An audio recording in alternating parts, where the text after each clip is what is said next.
Naquela tarde, a Lara Whitfield ouviu palavras que viraram seu mundo de cabeça para baixo. Ela estava na sala de estar da mansão em Briarwood, Montana, a casa que seu pai construiu do nada.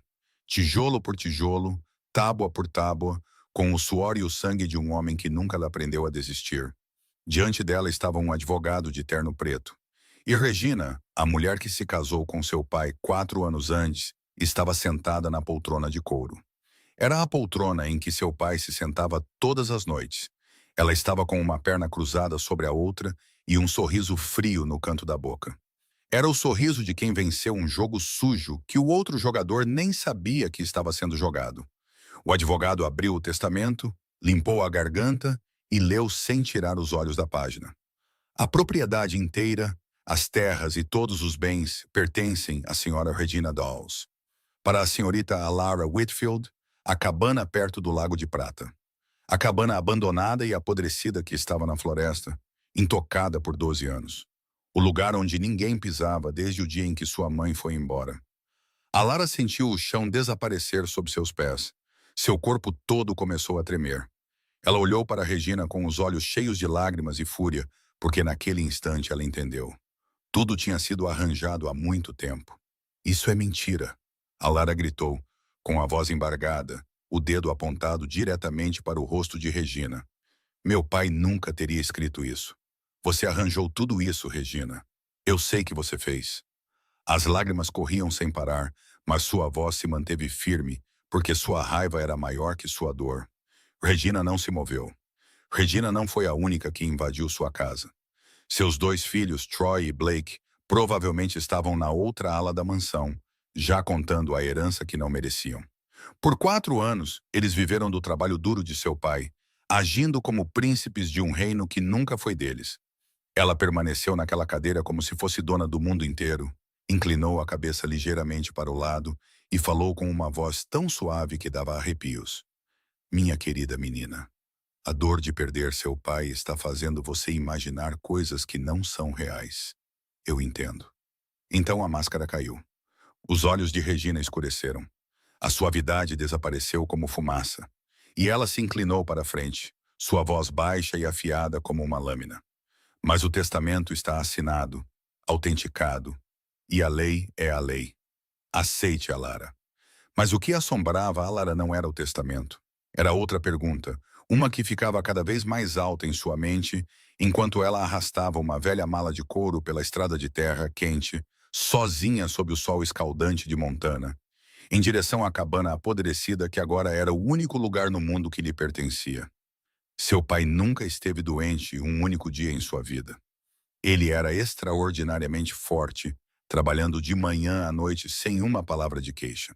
E, de repente, ele começou a agarrar o estômago em agonia, caindo no chão, tonto e sem aviso, definhando sem motivo algum.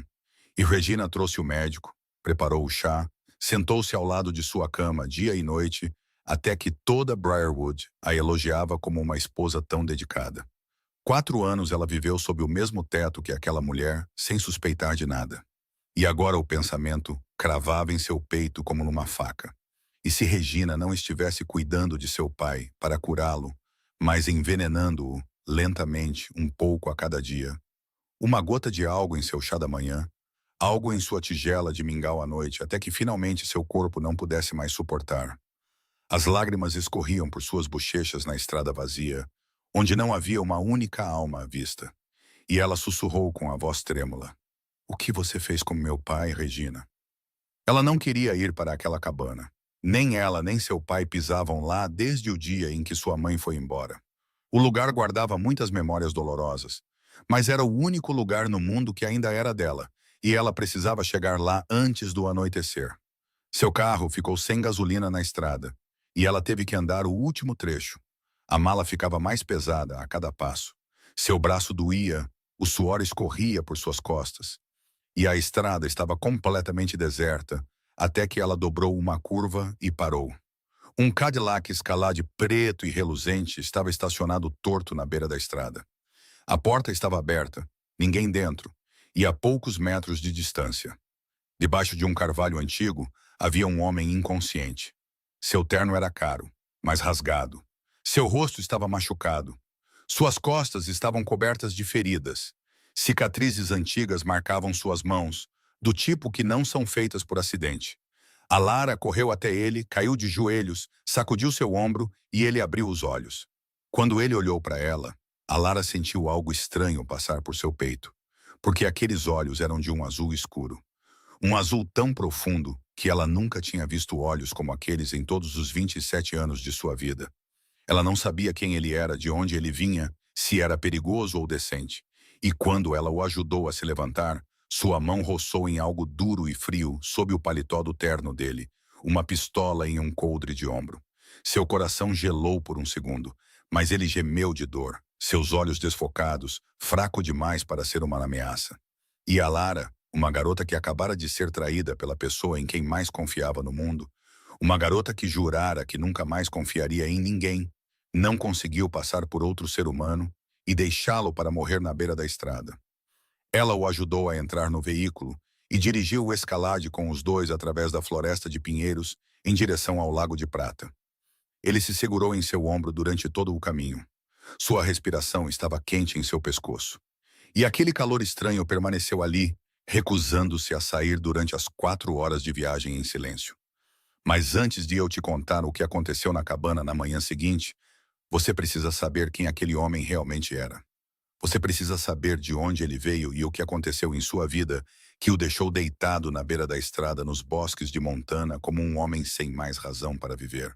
Porque ele não era um empresário, nem um viajante, nem a vítima de um acidente de trânsito. Ele era Cale Moretti, herdeiro do maior império da máfia de Chicago. O futuro chefe que ninguém queria ver naquele assento, muito menos o próprio homem. A história de hoje é do tipo que espreme o coração e não o solta até o último segundo. Uma jovem despojada de tudo pela própria pessoa que ela chamava de família. Um herdeiro da máfia quebrado, fugindo da escuridão dentro de si mesmo. E uma cabana abandonada à beira de um lago prateado, onde dois destinos que nunca deveriam ter se cruzado colidem na noite. E a partir daquele momento, nada mais é o mesmo. Em meio à dor e à perda, suspeita e traição, violência e perigo à espreita, a Lara e Kaylee descobrirão que o amor verdadeiro não pede permissão. Ele cria raízes no lugar mais inesperado, entre feridas ainda sangrando e corações que acreditavam que suas portas haviam sido fechadas para sempre. Fique comigo até o final da história. Sinta cada olhar que diz mais que 1000 palavras, cada refeição de peixe grelhado na fogueira, cada beijo sob a cachoeira e cada lágrima que cai na noite, enquanto duas pessoas em extremos opostos da América se lembram uma da outra. Se esta história mexe com algo dentro de você, clique em gostei para eu saber. Compartilhe com alguém que precisa de uma história que toque o coração e inscreva-se no canal para não perder as próximas histórias, onde o amor sempre encontra o caminho de casa. Cale Moretti nasceu em uma família onde cada parede tinha o cheiro de pólvora e cada aperto de mão escondia uma lâmina. A família Moretti não era do tipo que as pessoas veem em fotos de Natal penduradas sobre uma lareira. Era o maior império criminoso de Chicago. 3 gerações governando o meio-oeste com ferro e sangue, com lealdade que podia ser comprada e medo que ninguém ousava expressar em voz alta. Nico, o irmão mais velho, era o herdeiro que toda a cidade respeitava. Um homem que nasceu sabendo como entrar em uma sala e silenciar todos com nada além de um olhar. Liderando a família com autoridade e lealdade genuína, transformando o império de pura violência em uma máquina organizada que até o FBI tratava com cautela. Rafael, o mais novo, era o único espírito livre da família. Um fotógrafo de talento raro, o único corajoso o suficiente para sair pelas portas da mansão Moretti e nunca mais olhar para trás. Um homem noivo de uma garota de fora do mundo deles. Um homem que construiu uma vida própria com lentes e luz, em vez de balas e sombras. E entre os dois estava Kaylee, o filho que ninguém sabia muito bem onde colocar. Kaylee não era frio o suficiente como Nico para sentar no assento do poder, nem corajoso o suficiente como Rafael para virar as costas e ir embora. Ele só sabia vagar por cidades que não lhe pertenciam, beber em bares onde ninguém sabia seu nome, brigar com estranhos por razões que ele nunca se importou em lembrar, e acordar todas as manhãs com a sensação de que era a coisa mais desnecessária em uma família onde todos tinham um lugar, exceto ele. Dona Moretti, sua mãe, Era uma mulher a quem até os chefes mais poderosos de Chicago se dirigiam como senhora quando estavam diante dela. E ela nunca, nem uma vez na vida, escondeu sua decepção com seu filho do meio. Você é a vergonha desta família, Kaylee. Ela disse na cara dele na frente de quem quer que estivesse lá, com uma voz fria como aço inoxidável. Nico carrega tudo nos ombros. Rafael construiu uma carreira com as próprias mãos. E você? O que você faz além de beber e destruir? Cale engolia cada palavra como um homem engole vidro moído. Depois saía pela porta sem responder, porque no canto mais escuro de seu peito, ele acreditava que sua mãe estava certa. Então aquela noite chegou. A noite que Cale nunca esqueceria, mesmo que vivesse mais 100 anos.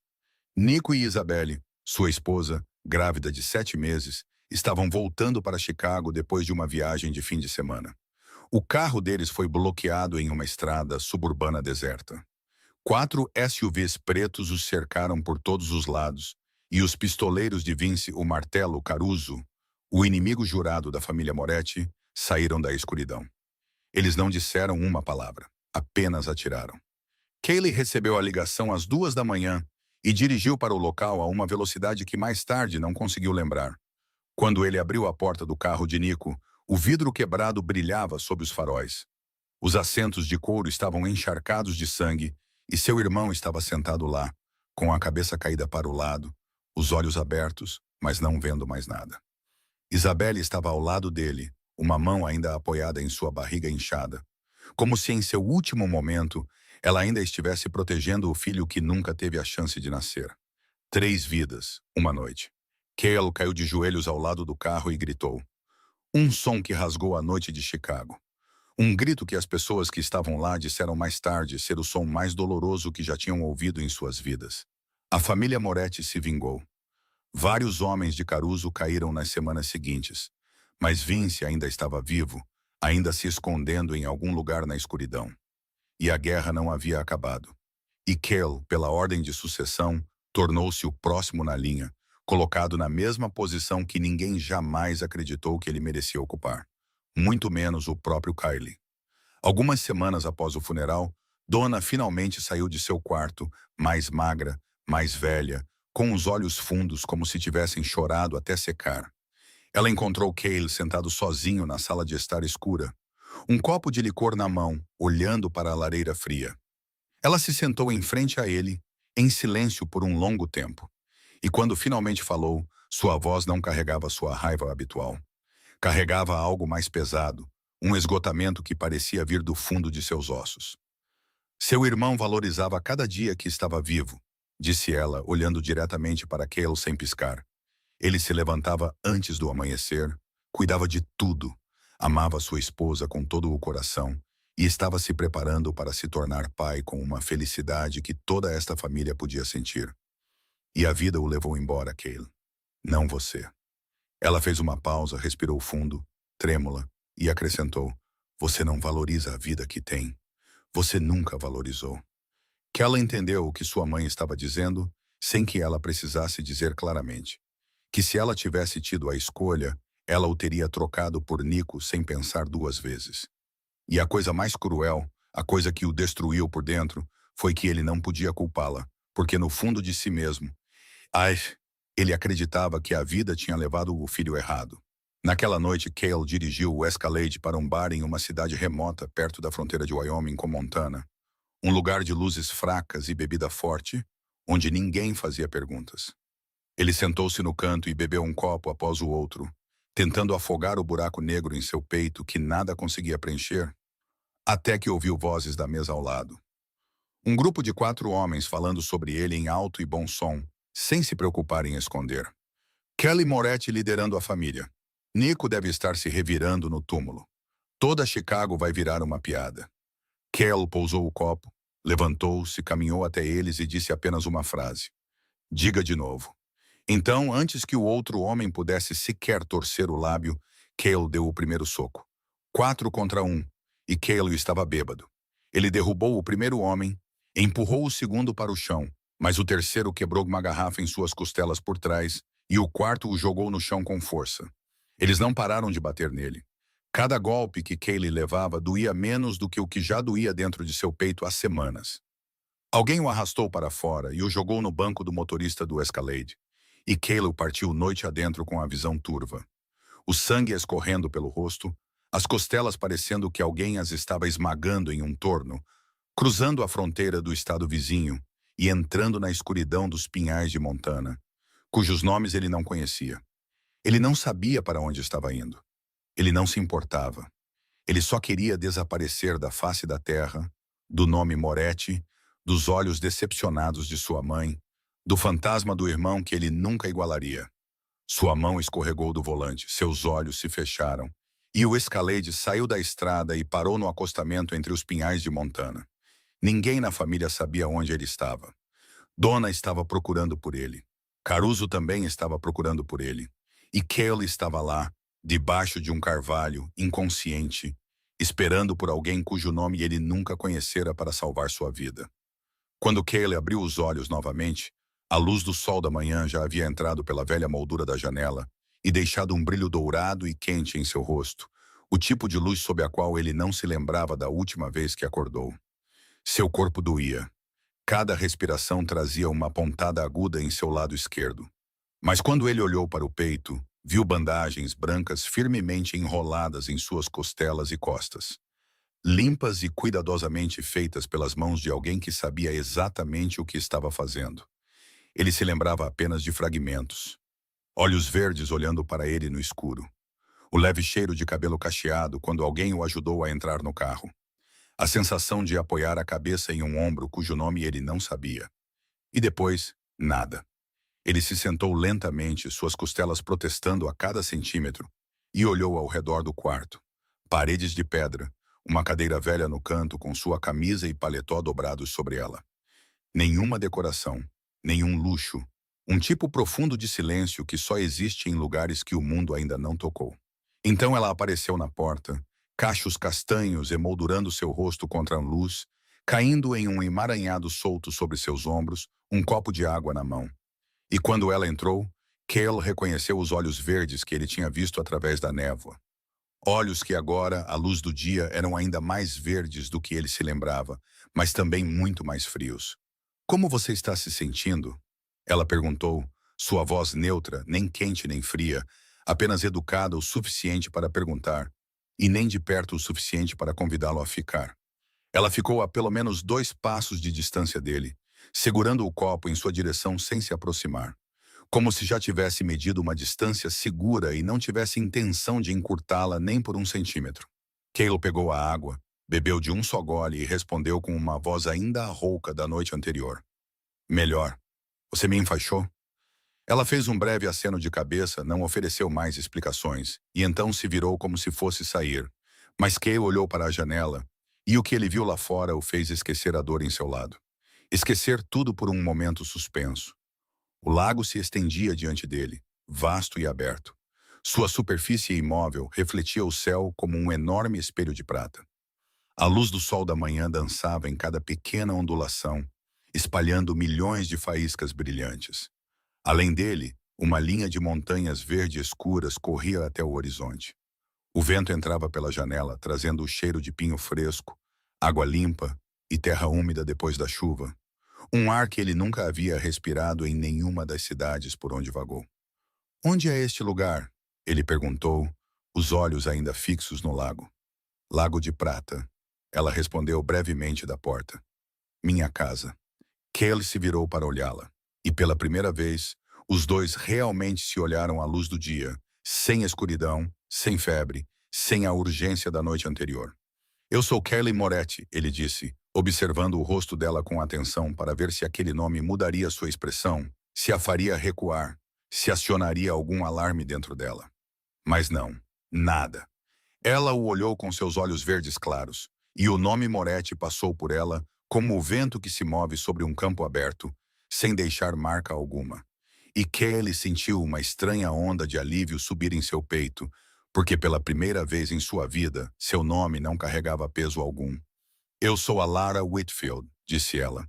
Então o silêncio caiu entre eles, não confortável, mas também não assustador. Apenas o espaço vazio entre dois estranhos que o destino jogou sob o mesmo teto, quando nenhum dos dois ainda sabia como estar com o outro. A Lara ficou em pé, de braços cruzados, e disse com a voz que Kaylee estava começando a reconhecer como o jeito que ela dizia tudo. Direta, simples, sem uma palavra desperdiçada. Você está melhor agora. Seu paletó e camisa estão na cadeira. Seu veículo está do lado de fora do portão. Você deveria ir embora logo.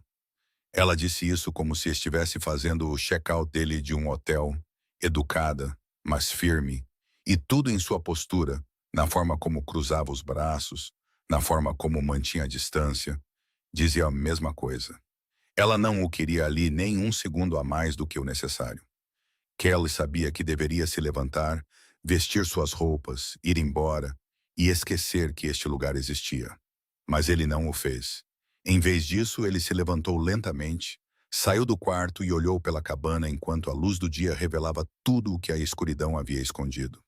A porta da frente não existia mais. O vento soprava direto pela casa. O chão de madeira estava coberto por uma camada de poeira de 1 centímetro de espessura. Teias de aranha se estendiam entre as vigas. Ervas daninhas haviam crescido através das frestas das tábuas. As dobradiças enferrujadas das janelas não fechavam mais. O galpão nos fundos havia desabado de um lado. O jardim da frente havia sido engolido por ervas daninhas na altura da cintura. A casa estava morrendo, mas estava morrendo lindamente, porque sob a poeira e a ruína, as paredes de madeira ainda eram fortes. O telhado ainda estava intacto. A ampla varanda ainda tinha a vista inteira do lago, e algo dentro daquelas paredes havia sobrevivido. Cale reconheceu isso imediatamente, porque ele tinha visto muitos lugares no mundo e sabia quando um lugar ainda tinha alma. Ele se virou para a Lara e disse: Eu tenho uma proposta. Deixe-me ficar por 15 dias. Eu conserto esta casa para você. A porta, as janelas, o galpão, o jardim, o que precisar de conserto. Eu pago pela comida e hospedagem, compro os materiais, tudo. Ele enfiou a mão no bolso do paletó, que estava sobre a cadeira, tirou um grosso maço de dinheiro e o colocou sobre a velha mesa da cozinha. Eu preciso de um tempo longe de tudo para pensar. E este lugar, tão afastado, é o que eu preciso agora. Eu sou um bom homem e vou te respeitar. A Lara olhou para o maço de dinheiro, depois para ele, depois de volta para o dinheiro. E dentro dela, uma tempestade se formava.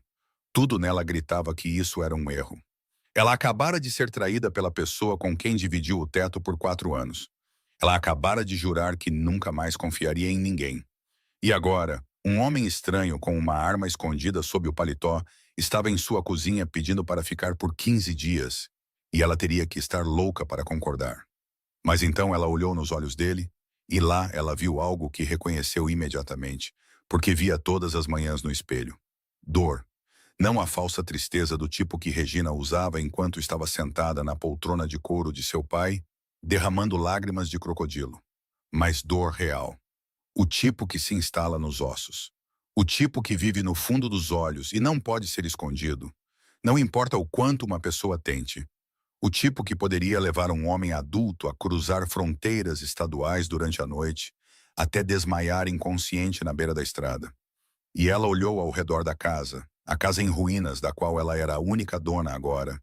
A porta da frente desaparecida, as janelas que não fechavam, o galpão meio caído, a horta tomada. E ela sabia que sozinha, com mãos que nunca seguraram um martelo, com o pouco dinheiro que lhe restava no bolso, ela não poderia consertar este lugar. Ela precisava de ajuda, embora odiasse admitir isso mais do que quase qualquer outra coisa. A Lara olhou para ele mais uma vez, tentando ler naqueles olhos azuis escuros qualquer sinal que lhe dissesse se deveria confiar nele ou não. Então ela falou lentamente, cada palavra caindo pesada como pedra. 15 dias, não mais. Você dorme no quarto no final do corredor, o mais longe do meu. Você não toca nas minhas coisas. Você não pergunta sobre o que eu não quero contar. E se eu te disser para ir embora, você vai embora imediatamente. Concorda, e você fica. Não concorda, e seu paletó está naquela cadeira. Cale assentiu. Ele não sorriu. Ele não agradeceu demais. Ele apenas deu um único aceno de cabeça, o suficiente para que ela soubesse que ele aceitava todas as condições. E dentro de seu peito, pela primeira vez em semanas, havia algo que parecia quase alívio. Não felicidade, não paz, ainda não. Apenas a sensação de que ele não precisava mais dirigir para lugar nenhum. Pelo menos não pelos próximos 15 dias. Os dias que se seguiram passaram no ritmo de martelar pregos e água de esfregão, de suor sob o sol de Montana, e 12 anos de poeira sendo varrida de todos os cantos da casa. A Lara cuidou do interior. Ela se ajoelhou no chão de madeira, esfregando cada tábua até seus joelhos ficarem vermelhos. Limpou teias de aranha das vigas com uma vassoura velha que encontrou no galpão e limpou as janelas com um pano úmido até que a luz entrasse em cômodos que a escuridão ocupara por mais de uma década. Kaylee cuidou do exterior e Paddy, embora suas costelas ainda doessem toda vez que ele levantava o braço muito alto, ele começou com o mais urgente, a porta da frente. Ele encontrou ferramentas no galpão, uma serra, um martelo, pregos, dobradiças velhas que ainda eram utilizáveis, e trabalhou desde o início da manhã, quando a névoa ainda se agarrava à superfície do lago, até o sol da tarde transformar a linha de pinheiros em ouro. Quando a porta ficou pronta e ele a colocou no lugar, a Lara saiu da cozinha limpando as mãos no avental, ficou olhando para a nova porta por um longo momento e depois disse apenas 2 palavras. Ficou boa, com uma voz suave que ela não pretendia usar. E Kaylee sentiu um tipo simples de orgulho que não se lembrava de ter sentido em sua vida. Porque em Chicago, ele nunca havia construído nada, apenas destruído. No segundo dia, ele consertou as janelas, substituiu as dobradiças enferrujadas, ajustou as molduras até que abrissem e fechassem suavemente.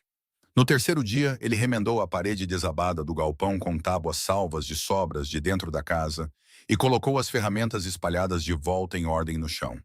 No quarto dia, ele foi para trás da cabana, onde antes havia uma horta, mas onde agora havia apenas um mar de ervas daninhas na altura da cintura.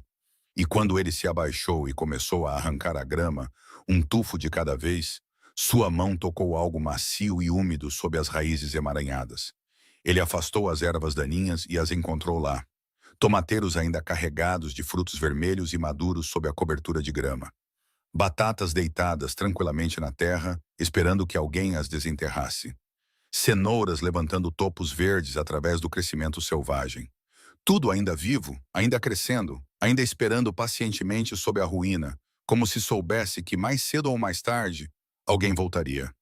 Cale se levantou, olhou para aquele jardim escondido e sentiu algo apertar suavemente em seu peito, porque ele entendeu que este lugar não estava morto. Estava apenas dormindo e esperando. Naquela tarde, ele desceu até o lago, ficou na margem, olhando para a água clara, e viu peixes se movendo sob a superfície, cardumes de prata brilhando à luz do sol. Ele não tinha vara de pescar nem rede, mas já havia pescado com as próprias mãos antes em rios selvagens durante aqueles anos de peregrinação sem rumo. E depois de quase 1 hora de pé pacientemente na água fria o suficiente para chegar aos joelhos, ele levantou 2 peixes brancos e prateados do tamanho de sua mão, a água escorrendo por seus braços.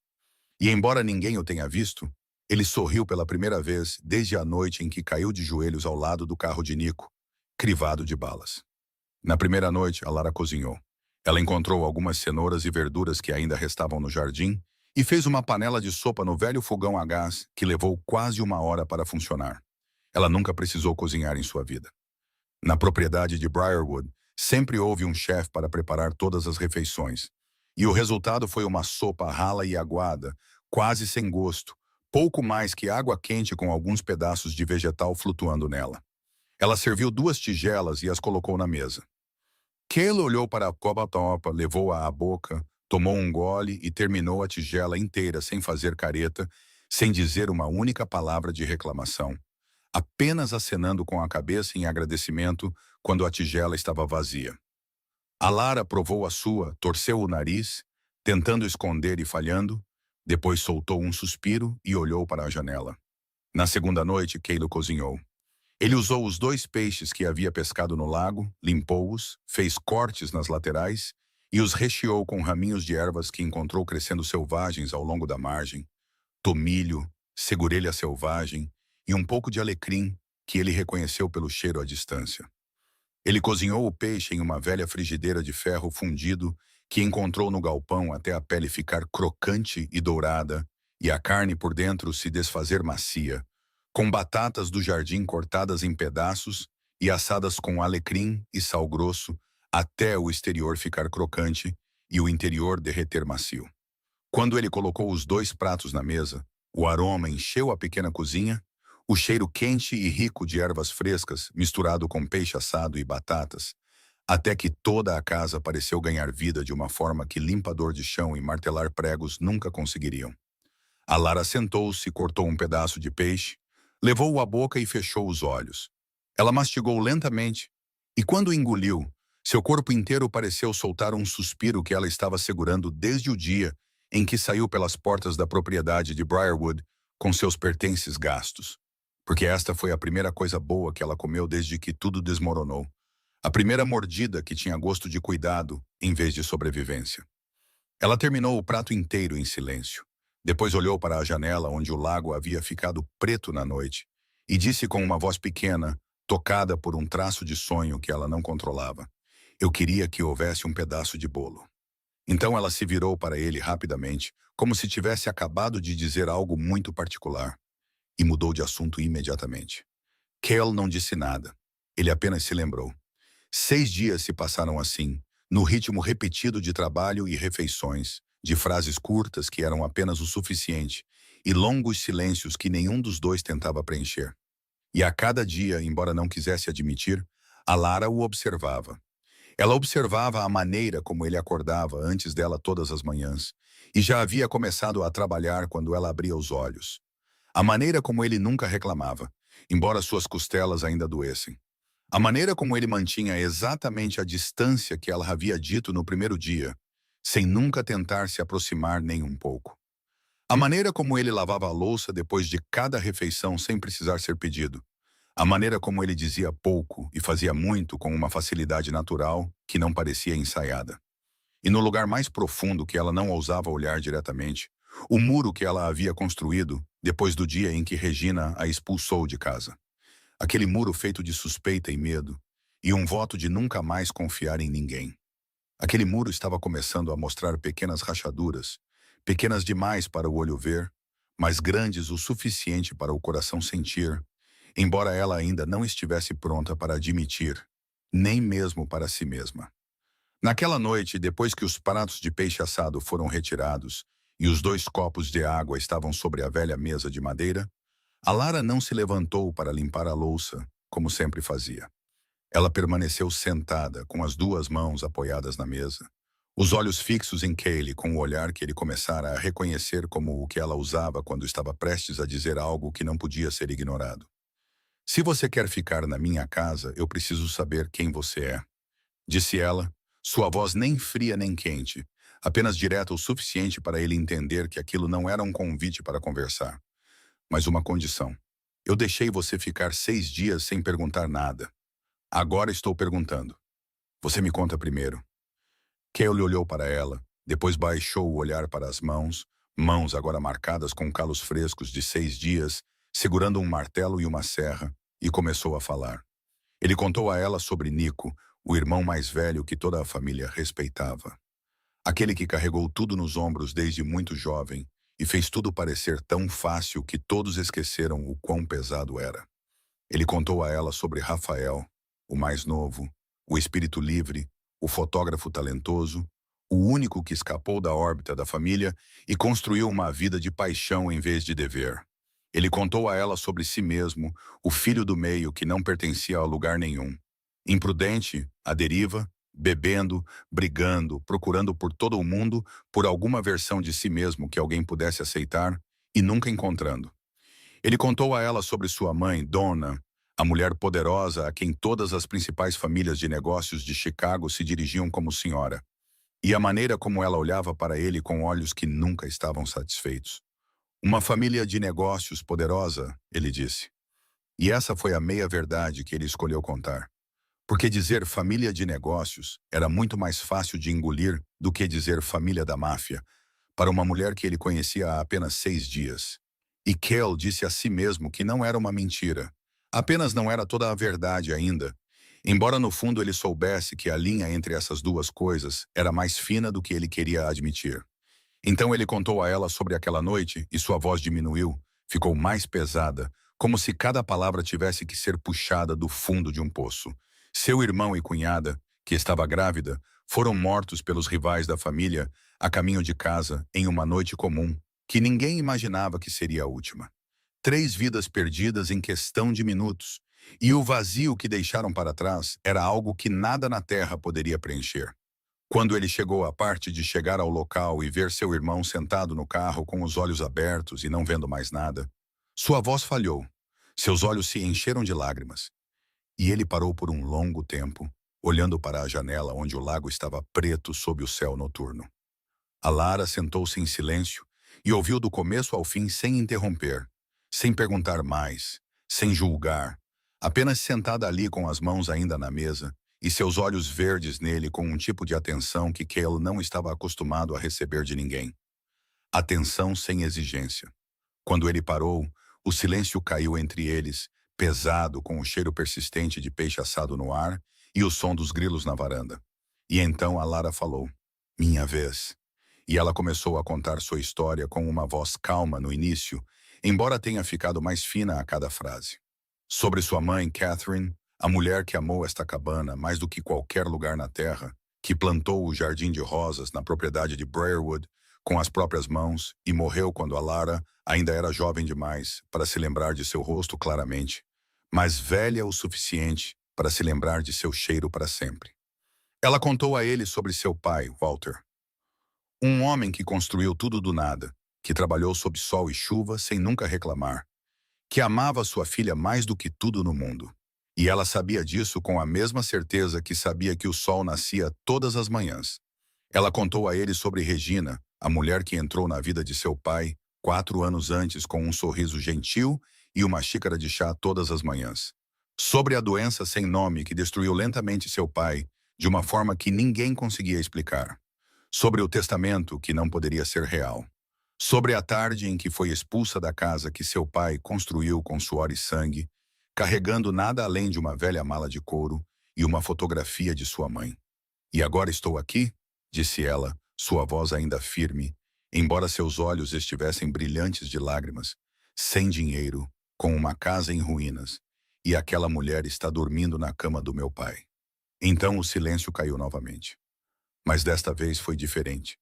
Não era mais o espaço vazio entre 2 estranhos. Era o espaço entre 2 pessoas carregando o mesmo tipo de ferida. Vendo a ferida da outra pessoa pela primeira vez. Cale olhou para ela e viu naqueles olhos verdes a mesma coisa que via todos os dias no espelho.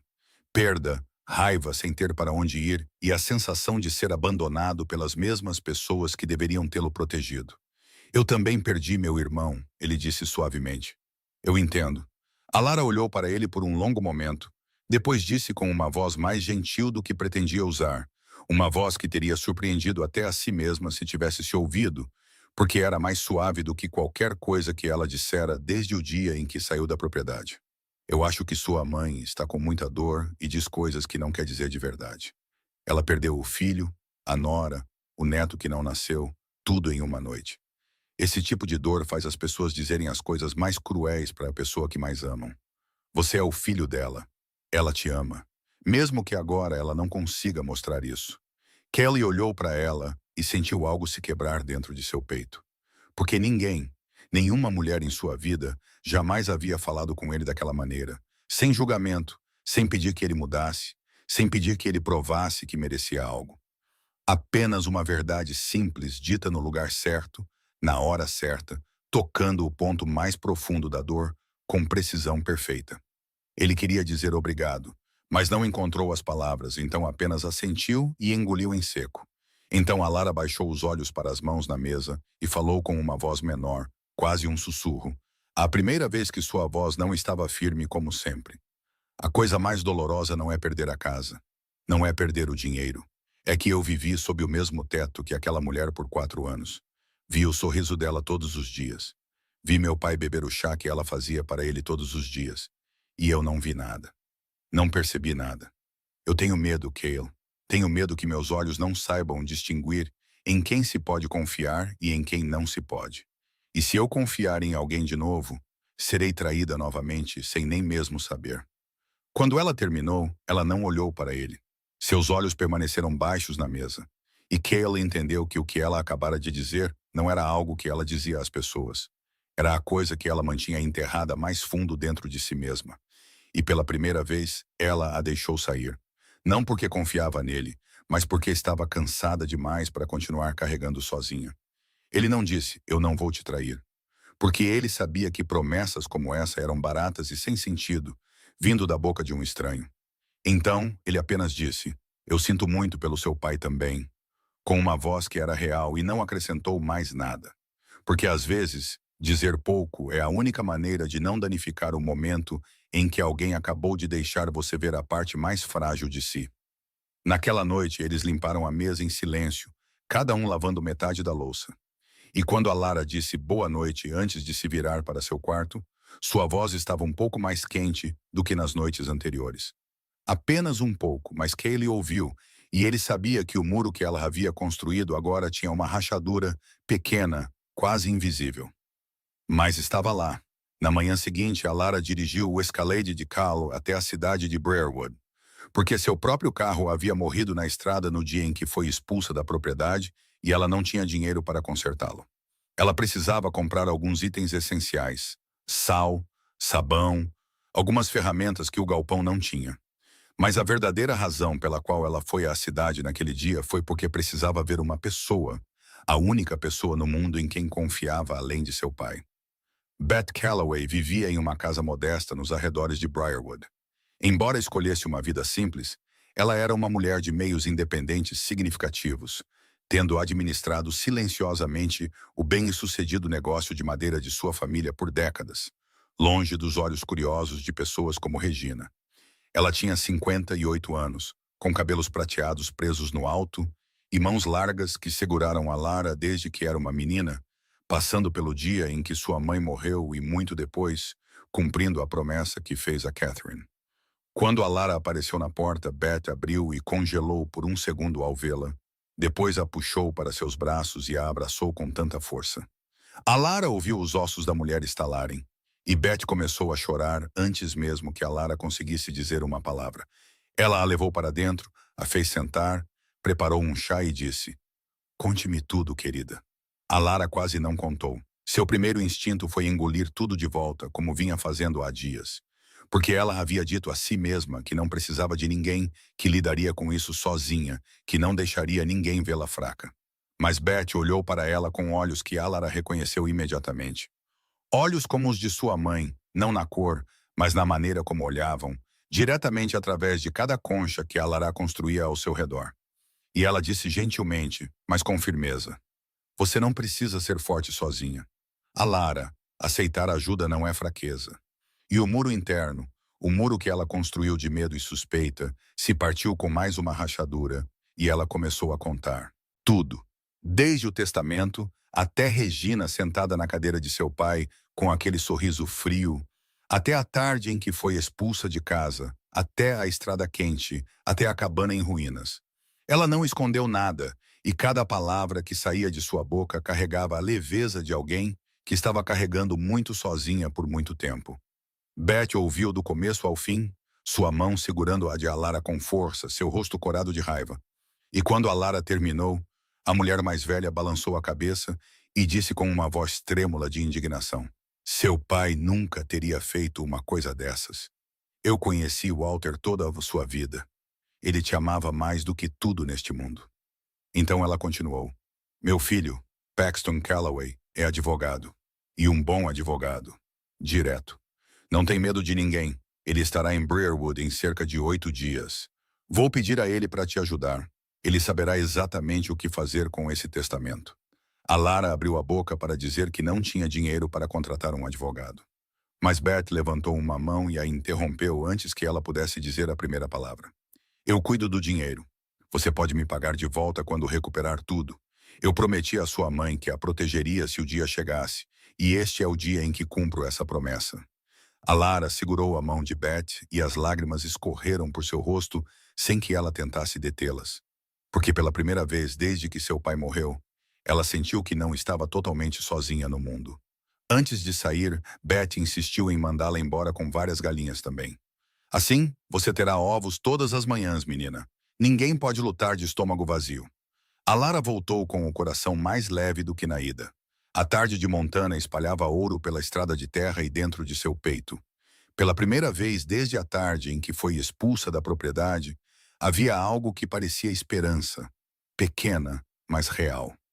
Quando ela chegou à cabana, o crepúsculo já havia se instalado, o pôr do sol manchando o lago de laranja e vermelho, e quando ela entrou na cozinha, parou na porta. Na velha mesa de madeira, sob a luz bruxuleante de uma única vela pequena em pé no centro, havia um grande pão redondo, dourado, com rachaduras suficientes no topo, e a pequena chama tremia e lançava um anel de luz quente sobre a mesa, como um bolo de aniversário. Cale estava encostado na parede ao lado, seus braços cruzados sobre o peito, e em sua boca havia um sorriso que ela nunca tinha visto antes. Não o sorriso triste ao qual ela se acostumara nos últimos dias, mas um sorriso real, quente, o sorriso de um homem feliz por algo muito simples. É seu aniversário hoje, não é? Ele perguntou. A Lara ficou parada na porta, os olhos arregalados, e disse: Como você sabia? Kelly inclinou a cabeça ligeiramente em direção à parede onde ela havia pendurado a fotografia de si mesma com sua mãe no primeiro dia em que chegou. A única foto que ela trouxera na velha mala de couro, e na moldura, sua data de nascimento estava escrita com uma caligrafia desbotada pelo tempo. Eu vi a data na moldura, ele disse simplesmente. A Lara olhou para o pão, olhou para a vela, depois olhou para ele, e algo subiu em seu peito com tanta força que ela teve que engolir em seco para impedir que as lágrimas caíssem. Ela havia esquecido seu próprio aniversário.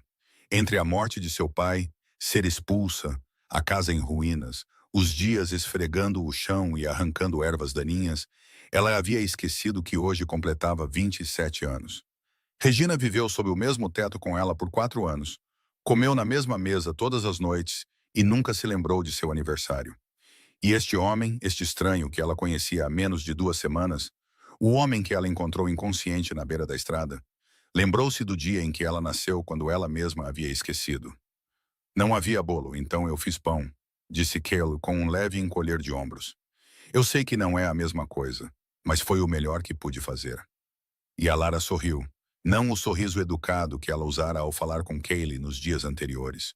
Não o sorriso estranho que ela usava sempre que sentia que tinha que fingir que estava bem, mas um sorriso real do fundo do coração.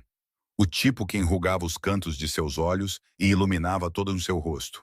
O primeiro sorriso verdadeiro desde o dia em que saiu pelas portas da propriedade com sua mala de couro. Obrigada, Cale, disse ela, e sua voz estava mais suave do que ele jamais a ouvira. De verdade, obrigada. Eles se sentaram. Ela soprou a vela e os dois partiram o pão e o compartilharam na pequena cozinha, onde a vela recém-extinta deixava para trás o cheiro de cera de abelha misturado com o cheiro de pão quente. E no fundo do lugar onde o muro construído de suspeita e medo se mantivera firme por tantos dias, um pequeno pensamento apareceu pela primeira vez, e ela não o afastou. Que talvez nem todo mundo neste mundo fosse Regina, que talvez houvesse pessoas que se lembrassem de seu aniversário sem serem lembradas. Que talvez ela estivesse errada em bater a porta na cara de todo mundo simplesmente porque uma pessoa a atraiu. Naquela noite, como em todas as noites desde que Callie ficou na cabana, a Lara preparou o algodão, água limpa e o rolo de bandagem branca na mesa da cozinha para trocar seu curativo. Tornou-se um ritual que ninguém nunca nomeou. Depois do jantar, Callie se sentava na cadeira de madeira de costas para ela, tirava a camisa e a Lara ficava atrás dele, removia as bandagens velhas, limpava as feridas, verificava se havia infecção e depois o envolvia com novas. Nos primeiros dias, os ferimentos ainda eram graves, a pele inchada e vermelha, e ela tinha que ser gentil enquanto ele cerrava os dentes e suportava a dor. Mas esta noite foi diferente. Quando a Lara removeu a última tira de bandagem e olhou para as costas dele sob a luz amarela e quente da cozinha, ela viu que os cortes estavam quase curados, que apenas hematomas desbotados e amarelados nas bordas permaneciam em sua pele bronzeada pelo sol, e que ele não precisava mais de bandagens novas. Apenas uma última inspeção. Seus dedos pousaram em suas costas, leves e cuidadosos, movendo-se ao longo do longo hematoma que ia de sua omoplata até as costelas, para sentir se ainda havia algum inchaço. E no instante em que sua pele tocou a dele, Cale sentiu algo inflamar de dentro de seu peito e se espalhar por todo o seu corpo como fogo encontrando o vento. Cada lugar por onde seus dedos passavam queimava como se alguém tivesse pressionado brasas vivas em sua pele. Não dor, mas algo muito mais perigoso que a dor. Algo que ele vinha tentando afogar há dias. Toda vez que ela ficava perto demais, toda vez que ela sorria sem aviso, toda vez que seus cachos sopravam em seu rosto quando o vento passava pela varanda. Ele ficou completamente imóvel, com a mandíbula travada, a respiração mais pesada a cada segundo, tentando se controlar com cada grama de vontade que um homem poderia reunir. Mas quando os dedos dela se moveram sobre seu ombro novamente, lentamente, cuidadosamente, quase com ternura, embora ela não quisesse que fossem, algo dentro de Kaylee se quebrou. Ele se virou abruptamente, as duas mãos envolvendo os pulsos dela. Não com força suficiente para machucar, mas firme o suficiente para que ela não pudesse se soltar, e seus olhos se fixaram nos dela a uma distância. Os dois nunca estiveram tão perto antes. Pare, ele disse, sua voz baixa e rouca, quase não era uma voz, mas um rosnado esmagado em sua garganta. Seria melhor se você parasse. A Lara se assustou e deu um passo para trás, mas suas mãos ainda estavam nas dele e seu coração. Seu coração estava batendo tão descontroladamente que ela podia ouvi-lo em seus ouvidos, em sua garganta, em seu peito, até mesmo nas pontas dos dedos que ele segurava. Ela olhou nos olhos dele e viu ali a coisa que mais temia. Não perigo, não raiva, mas desejo. O tipo de desejo cru e real que não podia ser escondido, não importa o quanto alguém tentasse. E ela estava com medo porque reconheceu que a coisa que a olhava de volta do fundo dos olhos dele era a mesma coisa que queimava em seu próprio peito. O silêncio caiu entre eles, pesado, febril, e o ar na pequena cozinha de repente ficou tão denso que era difícil respirar, como se alguém tivesse tirado todo o oxigênio da sala e deixado para trás apenas calor e o eco de seus batimentos cardíacos preenchendo o espaço vazio. Cale continuou olhando para ela por 1 segundo, 2 segundos, 3 segundos. Cada segundo se estendendo por 1 hora, e então ele a soltou lentamente, um dedo de cada vez, como se soltá-la doesse mais do que segurá-la. Ele virou o rosto, não olhando para ela, e disse com uma voz que havia recuperado alguma calma, mas ainda tremia nas bordas. Vou para a cama. Acho que não preciso mais de bandagens. Ele pegou sua camisa do encosto da cadeira, vestiu-a sem se virar e saiu da cozinha, seus passos mais rápidos que o normal, como um homem fugindo de algo que ele sabia que o derrotaria se ficasse mais 1 segundo. A Lara ficou ali sozinha na cozinha, o rolo de bandagem branca ainda na mão, seus dedos ainda quentes onde haviam tocado a pele dele, e seu coração ainda se recusava a desacelerar, mesmo que ele já tivesse saído da sala há vários segundos.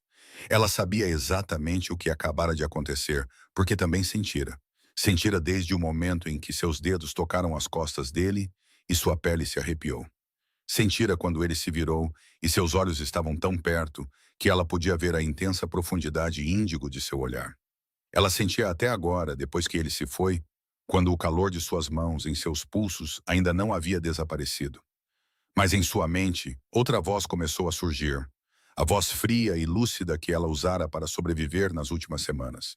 Um estranho, um homem com uma arma escondida sob o paletó, um homem pertencente a um mundo que ela não conhecia. Um homem que lhe contara sobre sua poderosa família de negócios, com olhos que sempre desviavam o olhar, sempre que os detalhes se tornavam muito específicos. Não abra seu coração. Não cometa o erro que seus olhos não viram da última vez. Ela colocou o rolo de bandagem na mesa, apagou a luz da cozinha e foi para o seu quarto, fechou a porta, deitou-se na cama e ficou olhando para o teto no escuro. Na extremidade oposta do corredor, no quarto mais distante do dela, exatamente como ela exigira no primeiro dia. Kaylee também estava deitado, olhando para o teto, com as duas mãos atrás da cabeça, os olhos abertos no escuro, os lugares em sua pele onde os dedos dela se moveram, ainda queimando baixo e constante como brasas que não se apagariam. Ambos sabiam que algo havia mudado entre eles esta noite. Algo que não podia ser desfeito, Não podia ser fingido, e nenhum dos dois sabia o que fazer com isso. Na manhã seguinte, Cale saiu cedo. Ele estava terminando a última seção da parede do galpão, e a Lara podia ouvir o som constante de seu martelo vindo de trás da casa. Ela estava sozinha na cozinha, estendendo a mão para o armário alto em busca do pote de sal que se lembrava de ter colocado lá no dia anterior. E quando a porta do armário se abriu, seus olhos caíram sobre a coisa que estava no canto mais distante, a coisa que ela tentara esquecer durante todos os dias passados. A arma. Ela a escondera ali na primeira noite depois de tirá-la do paletó dele enquanto ele estava inconsciente. E durante todos aqueles dias consertando a casa juntos, comendo peixe assado juntos, sentados um em frente ao outro, contando suas histórias, ela havia empurrado a existência dela para fora de sua mente, como se ela se recusasse a pensar nisso, deixaria de ser real. Mas agora ela estava lá, preta, fria, brilhando fracamente, e a Lara a pegou com as duas mãos, virou-a e viu o que não havia notado naquela primeira noite no escuro. O número de série havia sido raspado, alisado de propósito, completamente apagado. Esta não era uma arma que uma pessoa comum compra em uma loja para proteção. Este era o tipo de arma que as pessoas apagavam porque não queriam que ninguém rastreasse de onde ela veio. O tipo de arma que pertencia a um mundo que a Lara conhecia apenas de filmes e noticiários noturnos. Suas mãos começaram a tremer, mas ela não largou a arma. Em vez disso, colocou-a na mesa da cozinha e saiu, indo direto para o Escalade estacionado ao lado da casa. O veículo estava trancado, mas a Lara usou as chaves que guardara desde que o levara para a cabana. Ela atravessou a grama e abriu a porta do lado do motorista. Esperando encontrar algum tipo de histórico médico ou um contato para a família dele, ela abriu o porta-luvas. Lá ela encontrou um segundo telefone que nunca ouvira usar. Sua tela cheia de mensagens codificadas e símbolos que ela não conseguia entender. Um maço de dinheiro tão grosso que enchia sua mão inteira.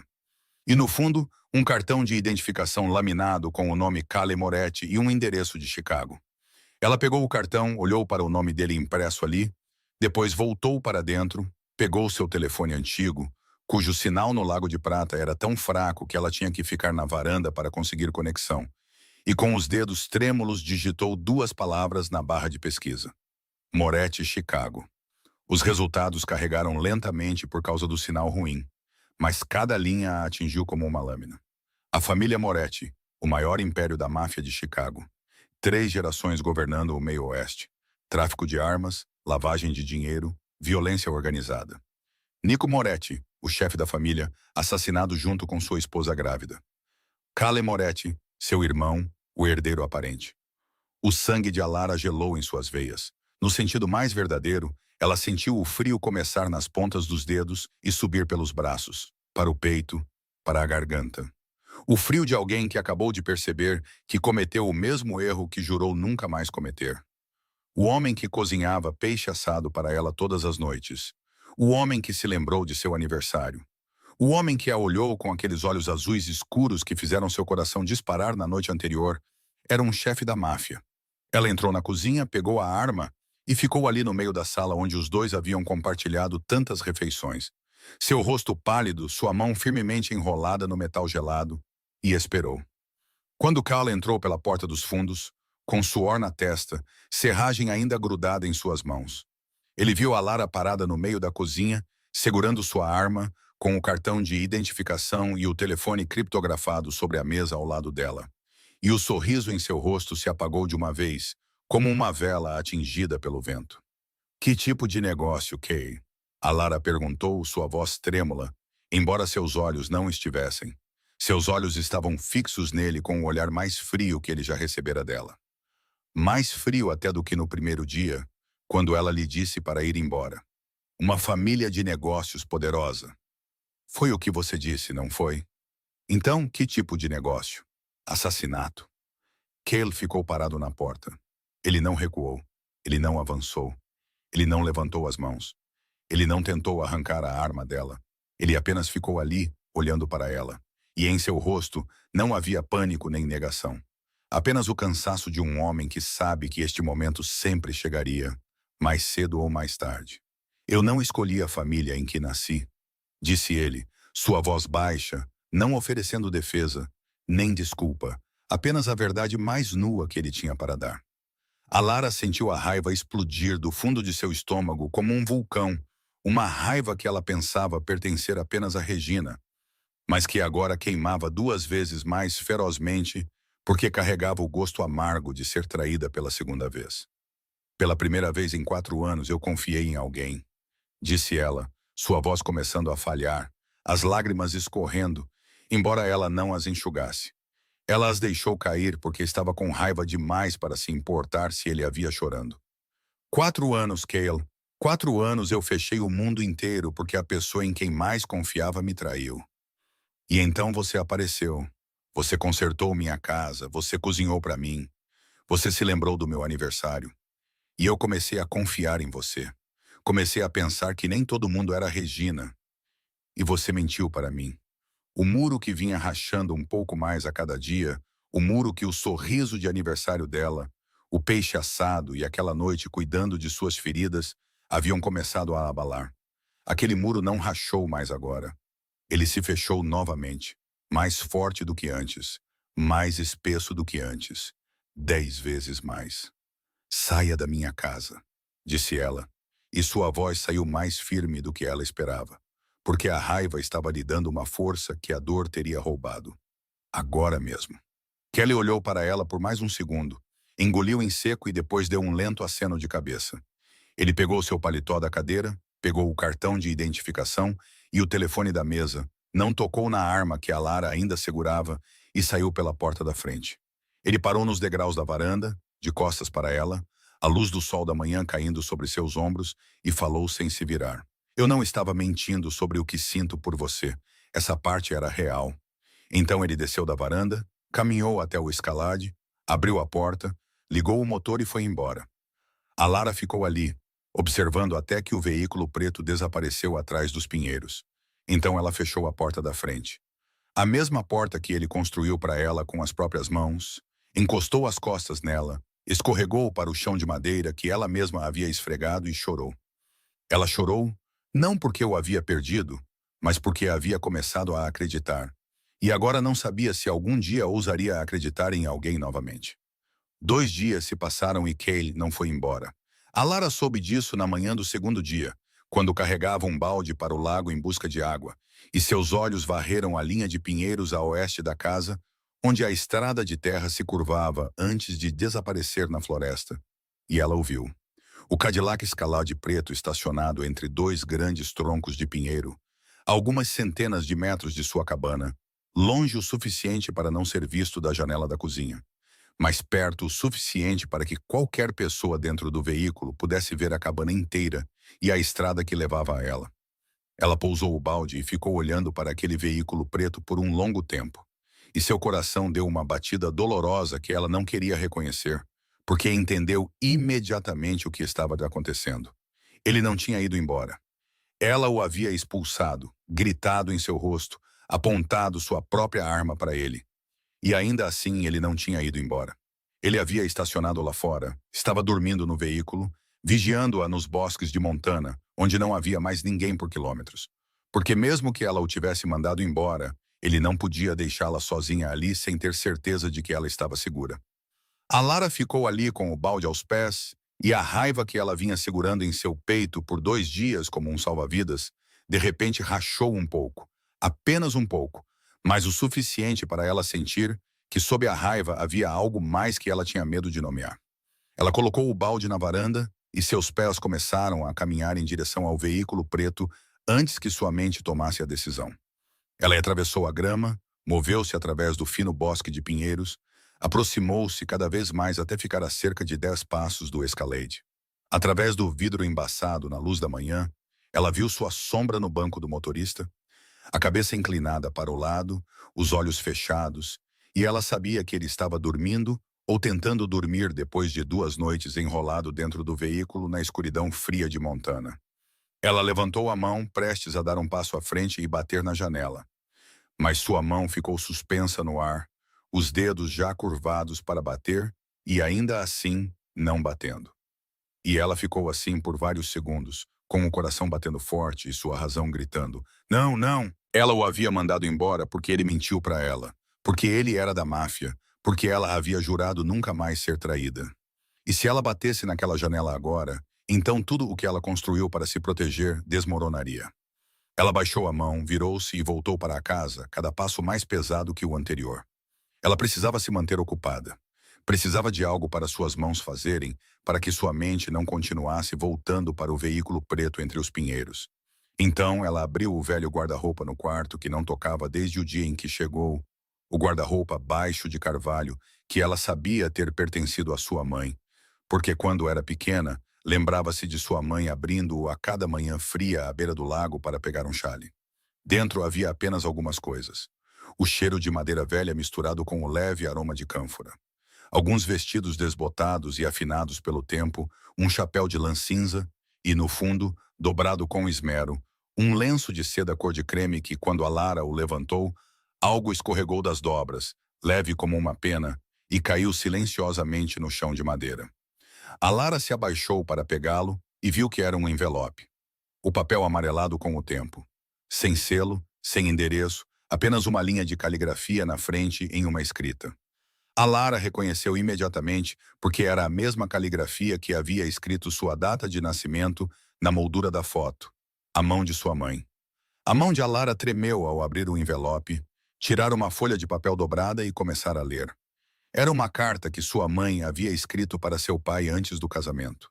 A caligrafia inclinada, a tinta azul desbotada, mas cada palavra ainda clara como no dia em que foi escrita.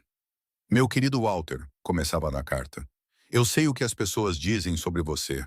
Dizem que você não é digno de mim, que você não tem nada, que estou cometendo o maior erro da minha vida. E talvez eles estejam certos, talvez você não seja perfeito. Mas eu escolho acreditar no homem que vejo com meus próprios olhos, não no homem que os outros me dizem que você é. Eu confiei na pessoa errada antes de te conhecer. Fui tão magoada. Pensei que nunca mais ousaria confiar em ninguém. Mas então eu te conheci e entendi que fechar meu coração para sempre, porque uma pessoa me traiu, não é me proteger. É me punir pelo erro de outra pessoa. Eu escolho confiar em você, Walter. Não porque tenho certeza de que você nunca me machucará, mas porque prefiro arriscar ser magoada novamente do que passar minha vida inteira com medo de amar alguém. Quando a Lara terminou de ler, suas mãos ainda tremiam, lágrimas caindo na página amarelada, e ela se sentou no chão do quarto de sua mãe, agarrando a carta ao peito. Porque sua mãe, a mulher que ela agora se lembrava apenas por um cheiro e um sorriso borrado na memória, uma vez esteve exatamente na mesma encruzilhada em que a Lara estava agora. Sua mãe também já fora traída, já se fechara, já jurara nunca mais confiar. E então sua mãe conheceu seu pai, um homem que o mundo dizia não ser digno, e ela escolheu confiar nele. Não porque fosse ingênua, não porque tivesse esquecido a dor, mas porque fora corajosa o suficiente para entender que viver sem nunca ousar confiar em ninguém não era muito diferente de não viver. Mamãe, a Yara sussurrou no quarto vazio, sua voz embargada, seus olhos molhados, suas mãos segurando a carta com força. O que eu devo fazer? Mas mesmo quando a pergunta saiu de seus lábios, ela sabia que já tinha a resposta. Porque se sua mãe havia escrito esta carta, então sua mãe lhe diria exatamente o que Beth lhe dissera. Que aceitar ajuda não é fraqueza, que escolher confiar não é tolice, e que fechar o coração para sempre porque uma pessoa te traiu é apenas se punir pelo pecado de outra pessoa. A Lara dobrou a carta de sua mãe, a mãe, colocou-a no bolso de sua jaqueta e saiu de casa, caminhando direto para a linha de pinheiros, onde o Escalade preto estava estacionado entre duas grandes árvores. Desta vez, ela não parou a 10 passos de distância. Ela foi até a porta, ficou ao lado do veículo e bateu na janela com os nós dos dedos. 3 batidas curtas e decisivas. Cale, acordado de repente, abriu os olhos, e a Lara pôde ver claramente as olheiras escuras sob eles, seu rosto mais pálido do que no dia em que o expulsou, sua barba mais grossa, e garrafas de água vazias e embalagens amassadas de comida de loja de conveniência espalhadas pelo banco de trás. Coisas que ele, sem dúvida, pegou em algum posto de gasolina 2 dias antes. Ele olhou para ela através do vidro com suas íris índigo, não surpreso, apenas esperando, como se tivesse passado 2 noites ali fora, não para esperar pelo perdão, mas simplesmente para garantir que ela estivesse segura. E se ela nunca tivesse batido naquela janela, ele ainda teria ficado. Ela fez um gesto para que ele baixasse o vidro. E quando a janela desceu, ela disse, saia do veículo. Kaylee abriu a porta, saiu, ficou na frente dela, quase uma cabeça mais alto que ela, e esperou. A Lara olhou diretamente nos olhos dele e disse com uma voz nem fria nem suave. A voz de alguém estabelecendo uma condição final, sem segunda chance depois dela. Você me deve toda essa verdade, sem esconder nada, sem meias verdades. Chega de família de negócios poderosa. Tudo, do começo ao fim, agora mesmo. Kelly olhou para ela, respirou fundo e contou tudo. Desta vez, ele não escondeu nada. Máfia. 3 gerações de Moretti governando Chicago com armas e sangue. Nico, o homem que tentou afastar a família da violência, morto a mando de Vince Caruso, junto com sua esposa grávida a caminho de casa. A guerra entre as duas famílias não havia acabado. Caruso ainda estava livre, ainda era uma ameaça. E Kaylee, naquela noite após a briga no bar, partiu sem avisar ninguém, e ninguém na família sabia onde ele estava. Sua mãe estava procurando por ele. Seus inimigos também estavam procurando por ele. Ele contou tudo sem parar, sem se defender, sem suavizar nenhuma parte. E quando terminou, ficou parado e olhou para ela, esperando o julgamento. A Lara ficou em silêncio por mais tempo do que Carly podia suportar confortavelmente. Então ela disse, eu não aceito seu mundo. Não aceito armas, sangue e a vida que sua família vive. Mas aceito que desta vez você me disse a verdade. E essa é a única coisa que eu preciso. Então ela se virou e disse por cima do ombro, venha comigo.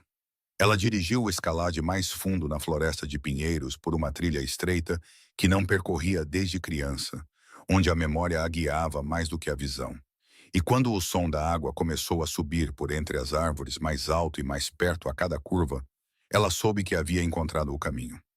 A trilha se abriu em uma clareira e os dois pararam porque uma cachoeira jorrava de um penhasco alto, coberto de musgo verde escuro. A água branca caía livremente em uma piscina natural tão clara que eles podiam ver o leito de pedras lisas abaixo.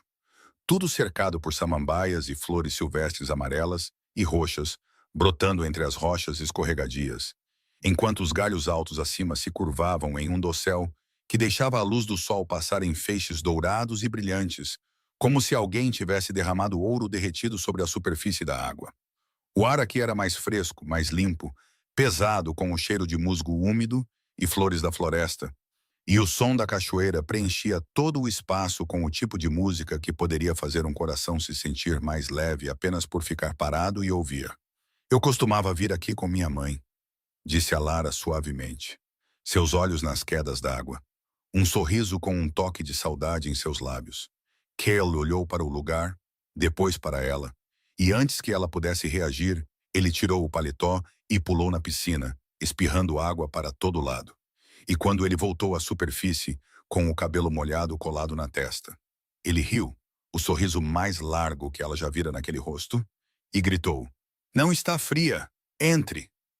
A Lara balançou a cabeça rindo, sentou-se em uma pedra chata com os pés na água e disse, estou bem aqui, obrigada. Cale nadou até ela, apoiou as 2 mãos na pedra, olhou para ela com aqueles olhos azuis escuros brilhando com água e luz do sol, e estendeu a mão. Ajude-me a sair. A Lara olhou para a mão dele, hesitou por um segundo e depois a pegou. E no instante em que seus dedos se fecharam em torno dos dele, Cale deu um puxão forte e a Lara caiu na água com um grito que ecoou por toda a clareira. O frio a envolveu de uma só vez, tão violentamente que ela perdeu o fôlego por um segundo atordoado antes de emergir. Cachos colados em seu rosto, ela gritou, Cale! Enquanto ele se dobrava, rindo tanto que quase se engasgou com a água. Ela jogou água no rosto dele. Ele jogou água de volta, e eles riram, suas risadas ecoando pela piscina e se misturando com o som das quedas d'água. Risada real, risada liberada, do tipo que apagou por um tempo todas as coisas pesadas que eles carregavam há tanto tempo. Então a risada diminuiu, silenciou, porque de repente eles estavam muito perto. Perto o suficiente para Cale sentir a respiração dela em seu rosto. perto o suficiente para Alara ver cada gota de água presa em seus cílios e a intensa profundidade índigo de seu olhar, refletindo a primeira vez que ele abriu os olhos sob o carvalho. Kaylee levantou uma mão e tocou sua bochecha com as pontas dos dedos, lentamente, cuidadosamente, como se tocasse algo precioso o suficiente para quebrar. Depois, afastou o cacho molhado de sua testa e deixou a mão ali, quente contra a curva de seu rosto. Alara fechou os olhos e parou de respirar. E desta vez, ela escolheu não recuar.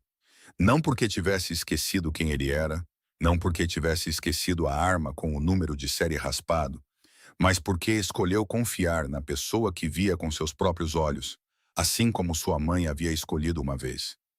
Cale inclinou a cabeça e tocou sua boca com a dele, leve, lento, como uma pergunta. E quando ela não se afastou, ele a beijou de verdade. Mais profundo agora, carregando tudo o que ambos vinham segurando desde a noite na cozinha. Desde o aniversário, desde a primeira vez que seus olhos se encontraram sob o carvalho. A cachoeira caía ao lado deles, lançando uma névoa que brilhava à luz do sol, sua mão deslizando para a cintura dela para puxá-la para mais perto, a mão dela apoiada no peito dele, sentindo seu coração bater tão descontroladamente quanto o dela. Quando finalmente se afastaram, Alara abriu os olhos e viu os dele bem na frente dos seus. Azuis, profundos, cheios de algo que ela reconheceu porque também estava sentindo. Ela deu meio passo para trás na água e disse baixinho: "Você é perigoso, Cale." Ele não desviou o olhar ao responder: "Eu nunca me senti assim por ninguém." Alara engoliu em seco, o coração ainda batendo forte, e disse: "Isso é exatamente o que mais me assusta." Cale deu um pequeno sorriso triste e real. Então disse: "Quando nós dois tivermos resolvido tudo, quando eu resolver minha parte e você a sua, então lidaremos com isso também." E antes que ela pudesse responder, ele segurou seu rosto com as duas mãos e a beijou novamente, desta vez com mais certeza, mais profundidade, como se selasse uma promessa que não precisava ser dita em voz alta. Alara o beijou de volta porque há algumas batalhas que uma pessoa sabe que vai perder desde o início, e esta era uma delas. Eles ficaram na cachoeira o dia todo, comendo a comida que Kaylee trouxera no veículo, falando sobre coisas que nunca contaram a ninguém, rindo de coisas pequenas e tolas, e sentando em silêncio juntos, sem precisar preencher o espaço com palavras. Em um momento, Alara apoiou a cabeça no ombro dele, e ele a abraçou. E eles ficaram assim, olhando para a cachoeira até a luz do sol mudar de dourada para laranja. E nenhum dos dois queria contar o tempo, porque naquelas horas ao lado das quedas d'água, o tempo não existia. Quando o Escalade dobrou a última curva e a cabana apareceu entre os pinheiros, o sol da tarde já estava baixo, manchando o lago de laranja e vermelho, e a Lara ainda podia sentir o gosto da boca dele na sua. Seus cabelos ainda estavam molhados, suas roupas ainda úmidas do lago. E dentro de seu peito havia algo leve e trêmulo que ela não ousava nomear, embora soubesse exatamente o que era. Cale desligou o motor e os dois saíram. Alara subiu os degraus da varanda primeiro, mas parou abruptamente no segundo degrau, porque a porta da frente, a mesma porta que Kaylee construíra para ela na semana anterior, estava escancarada. A dobradiça superior estava torta, a madeira ao redor da fechadura estava rachada, como se alguém a tivesse arrombado com um chute ou com um pé de cabra. Kelly viu antes dela e, por reflexo, sem precisar pensar, puxou a Lara para trás dele, uma mão em seu ombro, seus olhos varrendo a varanda e os bosques de ambos os lados da casa, seu corpo inteiro mudando em menos de um segundo do homem que cozinhava peixe à beira do lago para algo completamente diferente. Ombros eretos, mandíbula tensa, olhos afiados, o tipo de instinto que 20 anos na família Moretti haviam esculpido em seus ossos. Ele entrou na casa primeiro, verificando lentamente cada cômodo. E quando a Lara entrou atrás dele, ela viu tudo. Cadeiras viradas, gavetas arrancadas e despejadas pelo chão, armários da cozinha abertos, as roupas no quarto arrastadas do guarda-roupa e jogadas por toda parte, sua velha mala de couro de cabeça para baixo no meio do quarto e a fotografia de sua mãe jogada no chão, embora por alguma misericórdia o vidro não tivesse quebrado. Alguém havia entrado na casa enquanto eles estavam fora e revirado tudo. Não para roubar, porque o dinheiro que Cale deixara na mesa ainda estava intocado, mas para enviar uma mensagem. E essa mensagem estava sobre a mesa da cozinha. Uma bala em pé bem no centro da madeira, a ponta de latão apontando para cima, brilhando na luz do final da tarde que entrava pela janela. Cale olhou para a bala e seu rosto ficou branco. Mais branco até do que no dia em que estava inconsciente sob o carvalho, porque ele conhecia aquele sinal. Esta era a linguagem de seu mundo, do tipo que não precisava de palavras. Uma bala deixada em pé sobre uma mesa significava: nós sabemos onde você está, e da próxima vez não será uma bala deixada na mesa, mas uma bala na cabeça de alguém. A mão de Callie se fechou em um punho, os nós dos dedos ficando brancos, e a Lara viu algo em seu rosto que nunca vira antes. Não medo, mas o horror de um homem percebendo que a escuridão que ele pensava ter superado o alcançara afinal, e não apenas o encontrara, mas a encontrara também. Quem fez isso? A Lara perguntou, sua voz mais firme do que ela teria pensado ser possível, seus olhos se movendo da bala na mesa para o rosto dele. Cale engoliu em seco, e quando falou, sua voz era baixa e pesada como pedra. Os homens que mataram meu irmão, o pessoal de Vince Caruso, eles me encontraram, o que significa que eles sabem que estou aqui e sabem que você está aqui. A Lara olhou para ele, depois para a cozinha que havia sido revirada, a cozinha onde ele cozinhara peixe assado para ela, onde ela apagara a vela do pão de aniversário, onde seus dedos uma vez se moveram pelas costas dele e tudo mudou. E ela entendeu naquele momento, claro como o dia, que o mundo dele acabara de entrar no dela. E se ele ficasse, aquele mundo os engoliria. Ela não chorou, ela não gritou. Ela olhou diretamente nos olhos dele e disse com a voz mais firme que conseguiu reunir, mesmo que tudo dentro de seu peito estivesse se partindo. Então você precisa ir agora mesmo. Cale balançou a cabeça e deu um passo em direção a ela. Eu não posso te deixar aqui sozinha depois disso. Eles estiveram dentro da sua casa, viram seu rosto. A Lara deu um passo para trás. Não porque tivesse medo dele, mas porque sabia que se ele se aproximasse mais, ela não seria capaz de dizer o que precisava ser dito. E eu não posso morrer por causa da sua guerra, disse ela, cada palavra caindo com um peso terrível. Vá, Cale. Volte para Chicago. Lide com o seu mundo, não me arraste para ele. Cale ficou ali olhando para ela. E em seus olhos azuis escuros, a Lara viu o momento em que ele viu mais claramente a coisa que sempre acreditou sobre si mesmo. Que tudo o que ele sabia fazer era destruir. Que onde quer que ele fosse, a escuridão o seguia. Que a mulher que ele amava estava em perigo mortal porque ele existiu na vida dela. Ele se virou, pegou o telefone criptografado do veículo, fez uma ligação curta com uma voz que a Lara nunca ouvira antes, uma voz de comando, fria, exata, nada parecida com o homem que grelhara peixe ao lado do lago, e tudo a ver com o herdeiro do Império Moretti. E disse a quem quer que estivesse do outro lado para enviar 2 homens para Montana imediatamente e manter a área ao redor do Lago de Prata sob vigilância a todas as horas até que ele dissesse o contrário.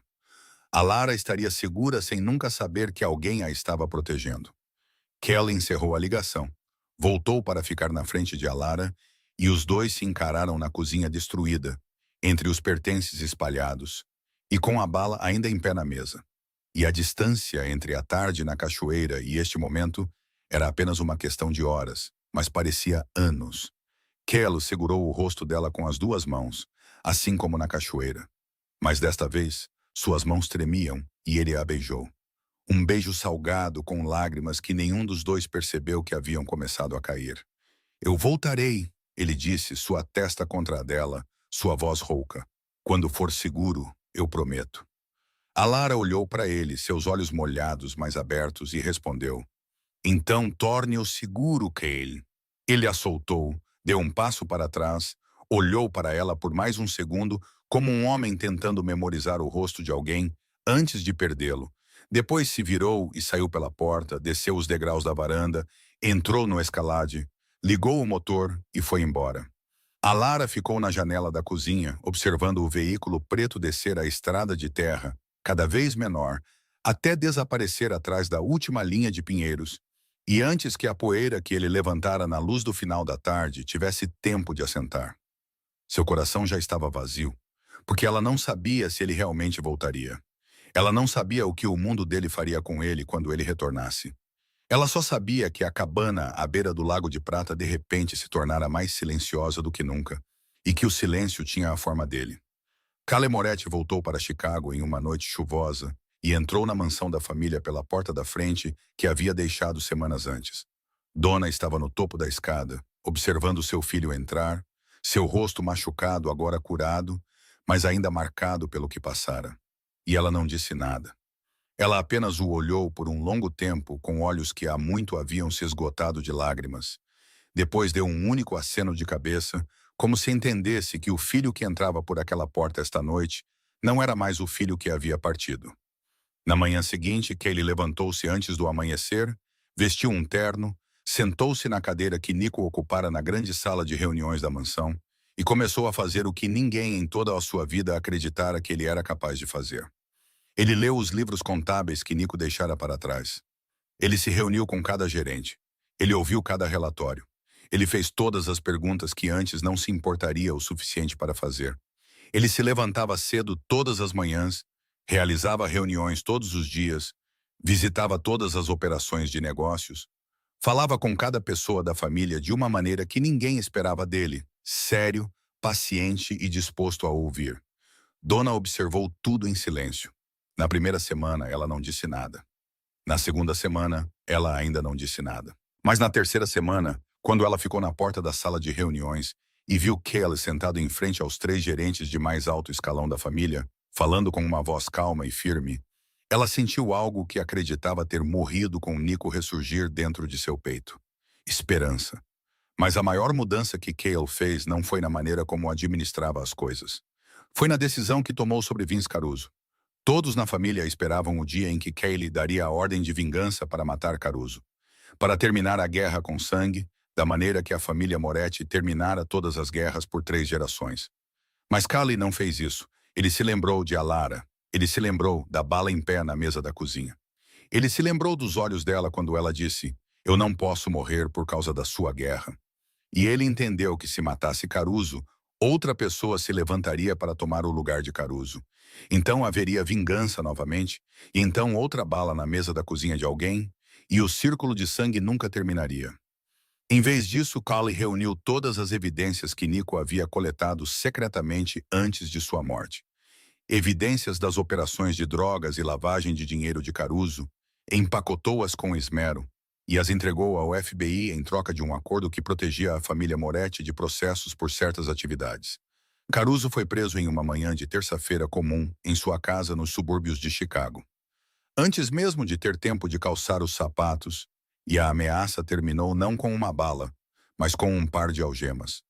Kaylee começou a afastar a família da violência, algo que Nico já havia começado antes de ser morto. E pela primeira vez em sua vida, Kaylee sentiu que estava construindo em vez de destruir. Toda semana, ele escrevia uma carta para o Lago de Prata, à mão, em papel, porque sabia que o sinal de telefone lá era quase inexistente.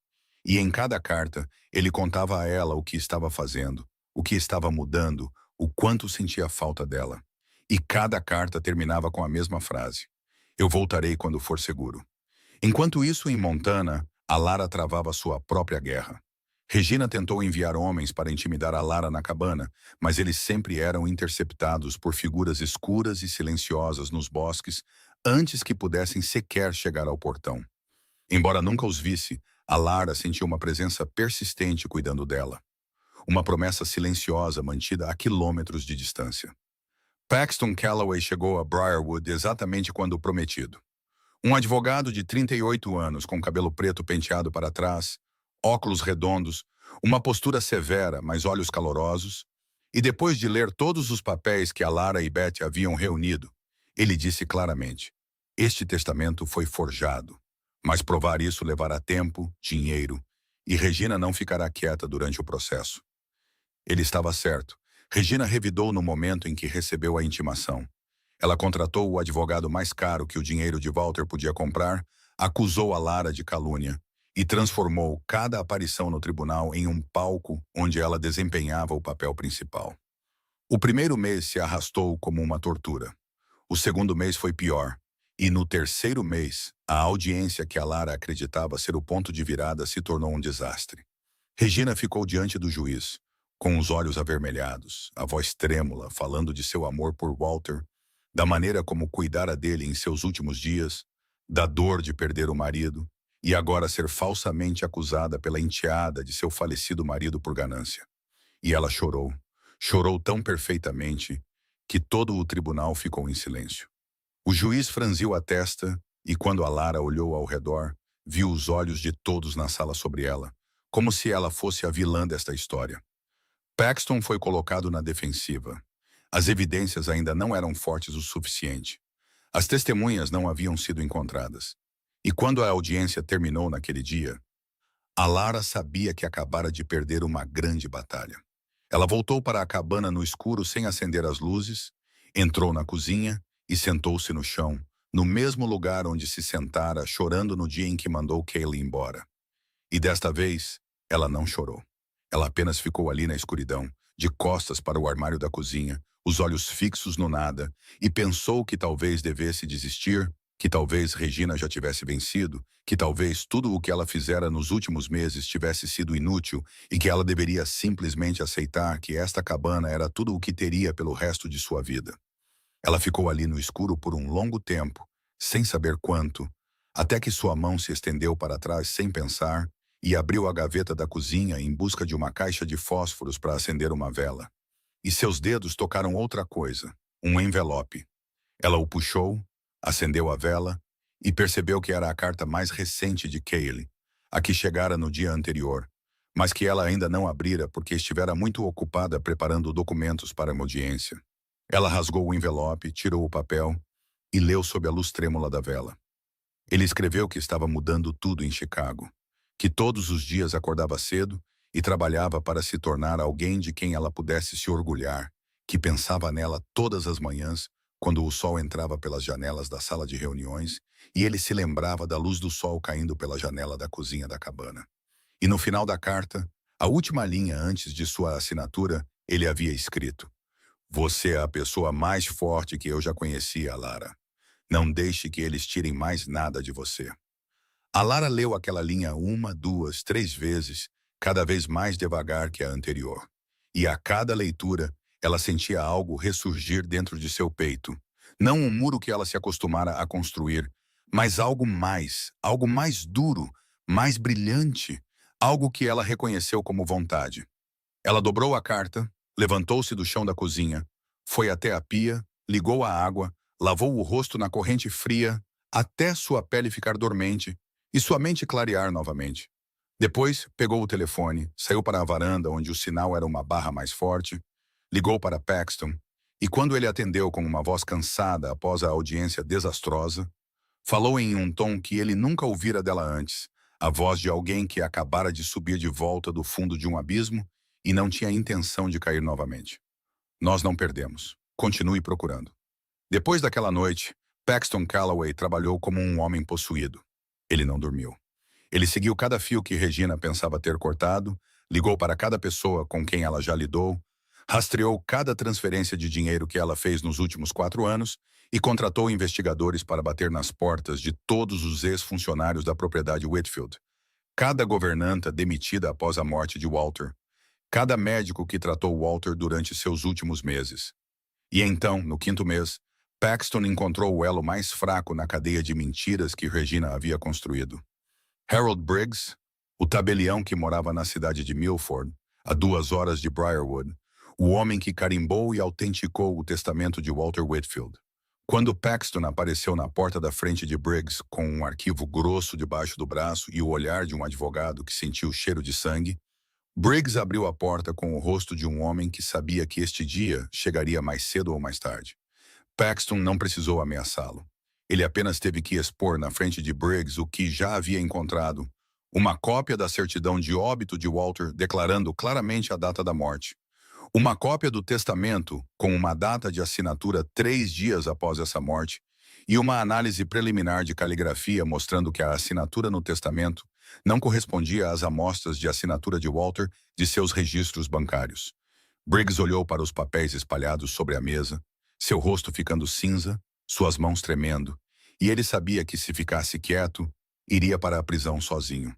Mas se falasse, poderia pelo menos ter uma chance de negociar. Então ele falou. Ele contou tudo. Regina o procurara 2 semanas após a morte de Walter, carregando um maço de dinheiro e um testamento já preparado que precisava ser autenticado. De onde veio a assinatura de Walter, Briggs não sabia.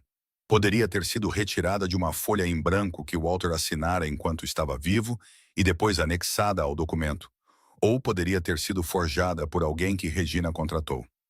A única coisa que Briggs sabia com certeza era que, quando colocou seu selo naquele testamento, Walter Whitfield já estava no túmulo há 3 dias, e homens mortos não assinam papéis. Paxton gravou a declaração completa com testemunhas, com a assinatura de Briggs, com a data e a hora, depois voltou para Briarwood, com o arquivo preso no banco do passageiro, e o segurou com o cuidado de um homem carregando um explosivo, porque sabia que aqueles papéis mudariam tudo. Quando Paxton apresentou as evidências no tribunal, a sala ficou em silêncio. O juiz leu a declaração de Briggs, comparou a data do testamento com a data da certidão de óbito, estudou o relatório de caligrafia, depois levantou o olhar e olhou para Regina sentada do outro lado do corredor. Regina, a mulher que chorara tão perfeitamente na audiência anterior, a mulher que fizera todo o tribunal olhar para Lara como se ela fosse a gananciosa, agora estava sentada com o rosto branco como papel, os lábios apertados, as mãos agarrando os braços da cadeira com tanta força que os nós dos dedos ficaram brancos. Seu advogado levantou-se e pediu um adiamento para que as novas evidências pudessem ser revisadas. Mas o juiz olhou para ele e disse uma palavra: negado. Então ele declarou o testamento inválido. A Lara sentou-se à sua mesa com as 2 mãos tão apertadas sob ela que seus dedos doíam. E quando ouviu a palavra inválido sair da boca do juiz, sentiu todo o ar sair de seus pulmões de uma vez, como se alguém finalmente tivesse levantado a pedra que ela carregava no peito nos últimos 5 meses.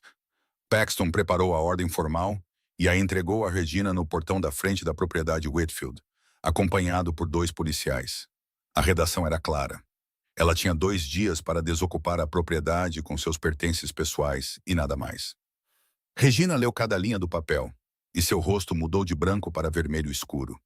De vermelho escuro para algo que não se parecia mais com a mulher gentil que preparava chá todas as manhãs, mas com o verdadeiro rosto que ela escondera por 4 anos, olhos arregalados, boca torcida, e ela rasgou o papel ao meio na frente de todos, jogou-o no chão e gritou que ninguém tinha o direito de expulsá-la de sua própria casa, que ela era a esposa legítima de Walter, que a Lara era uma enteada ingrata e sem coração.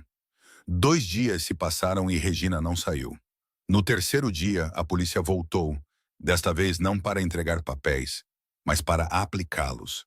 E Regina foi arrastada para fora pelas portas da frente da propriedade Whitfield, enquanto ainda gritava e lutava, com Troy e Blake correndo atrás dela carregando malas, com as cabeças baixas, envergonhados demais para olhar para alguém. Os rostos de 2 homens que finalmente perceberam que o jogo havia acabado. Os vizinhos ficaram de ambos os lados da estrada observando.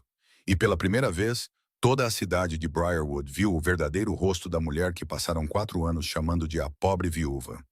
Depois que o veículo que levava Regina e seus 2 filhos desapareceu no final da estrada, Paxton caminhou até onde a Lara estava no quintal, seus olhos fixos na porta da frente da propriedade, da qual ela saíra meses atrás com sua velha mala de couro. E ele tirou uma chave de ferro do bolso de seu paletó, colocou-a na palma da mão dela e disse: "A casa é sua, senhorita Whitfield. Sempre foi." A Lara fechou a mão em torno da chave, fria e pesada em sua palma, depois subiu os degraus da frente, inseriu a chave na fechadura, girou-a, abriu a porta e entrou na casa que seu pai construíra com as próprias mãos. Ela caminhou pela sala de estar, pelo corredor, pelo patamar da escada, cada passo ecoando no familiar chão de madeira. E quando chegou ao meio da sala, onde Regina uma vez se sentara na poltrona de couro de seu pai, com aquele sorriso frio na boca, ela caiu de joelhos no chão, cobriu o rosto com as 2 mãos e chorou. Ela soluçou até seus ombros tremerem, até mal conseguir respirar, chorou com cada lágrima que segurara durante 5 meses de luta. E através do som de seu choro, Ela sussurrou palavras que apenas seu pai podia ouvir, mesmo que ele não estivesse mais lá. Eu consegui, papai. Perdoe-me por não te proteger, mas ela vai pagar por tudo isso. Nos dias após sua vitória, a Lara tomou a decisão que carregava dentro de si durante todos aqueles meses na cabana à beira do Lago de Prata. Ela vendeu a propriedade, a casa que seu pai construiu do nada, o lugar onde cresceu, onde sua mãe plantou o jardim de rosas, mas também o lugar onde Regina se sentara na poltrona de couro de seu pai com aquele sorriso frio. Onde o cheiro de perfume de jasmim ainda se agarrava a cada cortina. Não importava quantas vezes fossem lavadas. Onde cada parede a lembrava dos 4 anos em que viveu sob o mesmo teto que uma inimiga, sem nunca vê-la como ela era. Seu coração pertencia ao Lago de Prata agora, a cabana que sua mãe amava, a água prateada que brilhava todas as manhãs, e ao cheiro de pinho fresco todas as tardes. E ela sabia que era ali que viveria pelo resto de sua vida. E o comprador da propriedade foi ninguém menos que Beth. Quando a Lara foi à casa de Beth e disse que queria vender, Beth olhou para ela por um longo momento e depois disse: Eu sempre achei aquela casa linda, e se eu comprar, você vem me visitar quando quiser, certo? Como voltar para sua antiga casa. A Lara a abraçou com tanta força que quase perderam o equilíbrio, porque saber que a casa de sua infância ficaria nas mãos da mulher que amara sua mãe era o melhor destino que aquelas paredes poderiam ter. Ela pagou a Beth cada dólar que havia emprestado, pagou a taxa legal completa de Paxton e guardou o resto, o suficiente para viver em paz e fazer mais melhorias na cabana. Então ela voltou para o Lago de Prata, a familiar estrada de terra serpenteando por campos abertos e pinhais. O sol do final da tarde espalhando ouro pela estrada. E desta vez ela não estava dirigindo com sua velha mala de couro e olhos cheios de lágrimas como meses antes. Desta vez, ela estava dirigindo com uma leveza no peito e um sorriso no canto da boca que não pretendia usar. Quando a cabana apareceu entre os pinheiros, a Lara a viu e seu pé pisou no freio tão de repente que o veículo parou no meio da estrada. Havia luzes acesas dentro da casa. Uma luz amarela e quente saindo da janela da cozinha. A janela cujas dobradiças Cale havia consertado, lançando uma pequena poça de brilho na varanda de madeira. Seu coração começou a bater forte, batendo tão forte que ela podia ouvi-lo em seus ouvidos, e a memória a atingiu como uma onda. A porta quebrada, a casa revirada, a bala em pé na mesa da cozinha. Nós sabemos onde você está. E o medo fechou sua garganta por um longo segundo. Alguém havia entrado em sua casa novamente. Ela ficou no veículo com as duas mãos agarrando o volante, sem ousar desligar o motor, os olhos fixos na luz da janela. E quase deu a volta com o veículo. Mas então o vento mudou. O vento da noite de Montana veio da direção da cabana, através da janela entreaberta, e trouxe consigo um cheiro que ela reconheceu imediatamente. Reconheceu antes mesmo que sua mente tivesse tempo de entender, porque aquele cheiro estava gravado em sua memória desde a segunda noite nesta cabana. A noite em que ela fechou os olhos na primeira mordida de peixe e se sentiu cuidada pela primeira vez desde que perdeu o pai. Peixe assado com ervas, o aroma inconfundível das verduras selvagens da margem que ele colhera meses antes. Neste mundo havia apenas uma pessoa que cozinhava peixe daquela maneira, com ervas colhidas ao longo da margem do Lago de Prata, na velha frigideira de ferro fundido do galpão, com o tipo de tempero que ele aprendera nos anos em que vagou por cidades onde ninguém sabia seu nome. As mãos de Alara começaram a tremer no volante, tremendo tanto que ela teve que soltá-lo, e seus olhos ficaram turvos, quentes e úmidos, as lágrimas subindo rápido demais para que ela as engolisse. Ela desligou o motor, abriu a porta, e antes que a razão pudesse dizer uma única palavra, seus pés já estavam correndo, correndo pela grama, subindo os degraus da varanda, pela porta da frente, a mesma porta que as mãos dele haviam construído, pela sala de estar arrumada, até a porta da cozinha. E então ela parou. Cale estava lá, perto do velho fogão a gás, virando um peixe dourado na familiar frigideira de ferro fundido, com as mangas da camisa arregaçadas. Ao lado dele, um prato de batatas com alecrim e verduras do jardim, exatamente como da primeira vez. Exatamente como naquela noite em que ela deu uma mordida no peixe assado e fechou os olhos porque era tão bom que quase a fez chorar, como se ele nunca tivesse partido. Como se os meses nunca tivessem existido. Como se o mundo fora daquela cozinha, com sua bala, tribunal e lágrimas, não passasse de um pesadelo do qual ambos acabavam de acordar. Cale. O nome dele saiu dela e se quebrou assim que tocou o ar. Nem mesmo um chamado, mas um sopro carregando seu nome. Cale se virou, a viu parada na porta da cozinha com os olhos molhados e os lábios trêmulos. E ele largou tudo. A frigideira, a espátula, tudo. Abriu os braços sem dizer uma palavra. E a Lara correu para ele, se jogou em seu peito com toda a sua força, os dois braços travados em suas costas, como se ele pudesse desaparecer se ela o soltasse por um segundo. E ela chorou. Chorou em sua camisa com 5 meses de saudade, com todas as noites em que leu suas cartas à luz de velas, com a audiência desastrosa em que quase desistiu, com cada vez que olhou pela janela da cozinha e viu o vazio onde o Escalade preto costumava ficar. Cale assegurou, um braço em suas costas, uma mão em seu cabelo. Então ele segurou seu rosto e o levantou. Enxugou suas lágrimas com os polegares e a beijou, um beijo cheio de 5 meses de separação.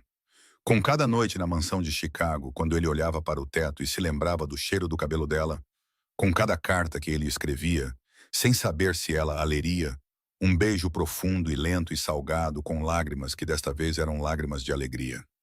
Senti sua falta mais do que posso dizer. Ele disse, sua testa contra a dela, sua voz rouca. Perdoe-me por não ter vindo antes. Eu tive que terminar tudo antes de ousar voltar aqui. Caruso está preso agora.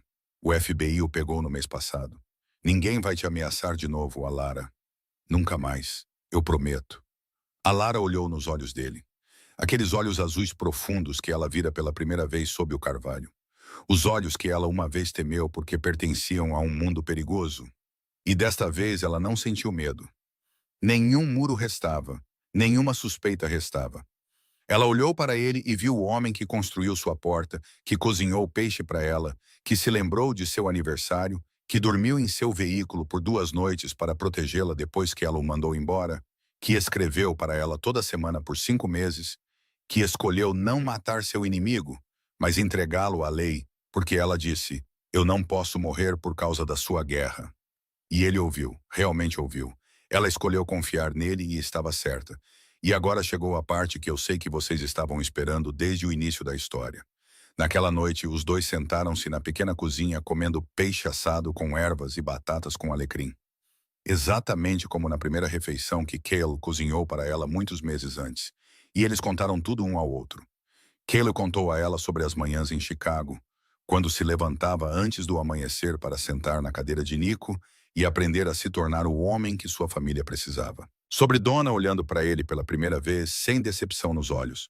Sobre a noite em que decidiu entregar as evidências ao FBI, em vez de matar Caruso, porque a voz dela continuava soando em sua mente toda vez que ele quase escolhia o caminho antigo. Sobre Rafael se casando com a mulher que amava, e como aquele casamento foi a primeira vez que a família Moretti riu de verdade desde que perdeu Nico. A Lara contou a ele sobre os meses de luta, sobre Regina chorando tão perfeitamente no tribunal, sobre a noite em que se sentou no chão da cozinha no escuro e quase desistiu até que a carta dele a colocou de pé novamente. Sobre Paxton encontrando Harold Briggs, sobre o dia em que Regina foi arrastada para fora da propriedade, enquanto toda a cidade assistia. Sobre o momento em que caiu de joelhos no chão de seu pai e chorou. Eles conversaram até o peixe acabar em seus pratos, até a vela na mesa quase se consumir. E então Cale se levantou, pegou a mão dela e a levou para a varanda. O lago de prata se estendia à frente deles, a lua cheia alta no céu, derramando prata sobre a água parada, até que todo o lago brilhasse como se alguém tivesse espalhado milhões de moedas de prata em sua superfície. A escura floresta de pinheiros cercando a margem, e o vento frio da noite trazendo o cheiro de água, e pinho que a Lara sabia que nunca se cansaria de respirar.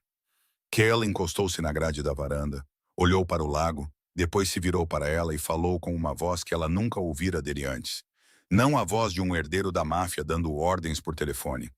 Não a voz do homem que brigara em um bar, mas a voz de alguém que finalmente encontrou o que procurava por toda a vida.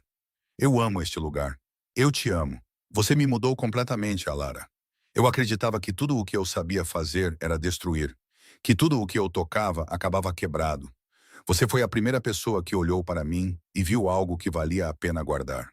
A Lara pegou a mão dele, seus olhos no lago prateado, e respondeu: Eu não posso deixar este lugar, Cale. Minha mãe está aqui. A carta da minha mãe está aqui. Esta casa é onde eu me encontrei novamente. Cale assentiu e disse: E eu também não posso deixar Chicago. Minha família precisa de mim, especialmente agora que tudo está mudando de direção. O que Nico começou, eu tenho que terminar.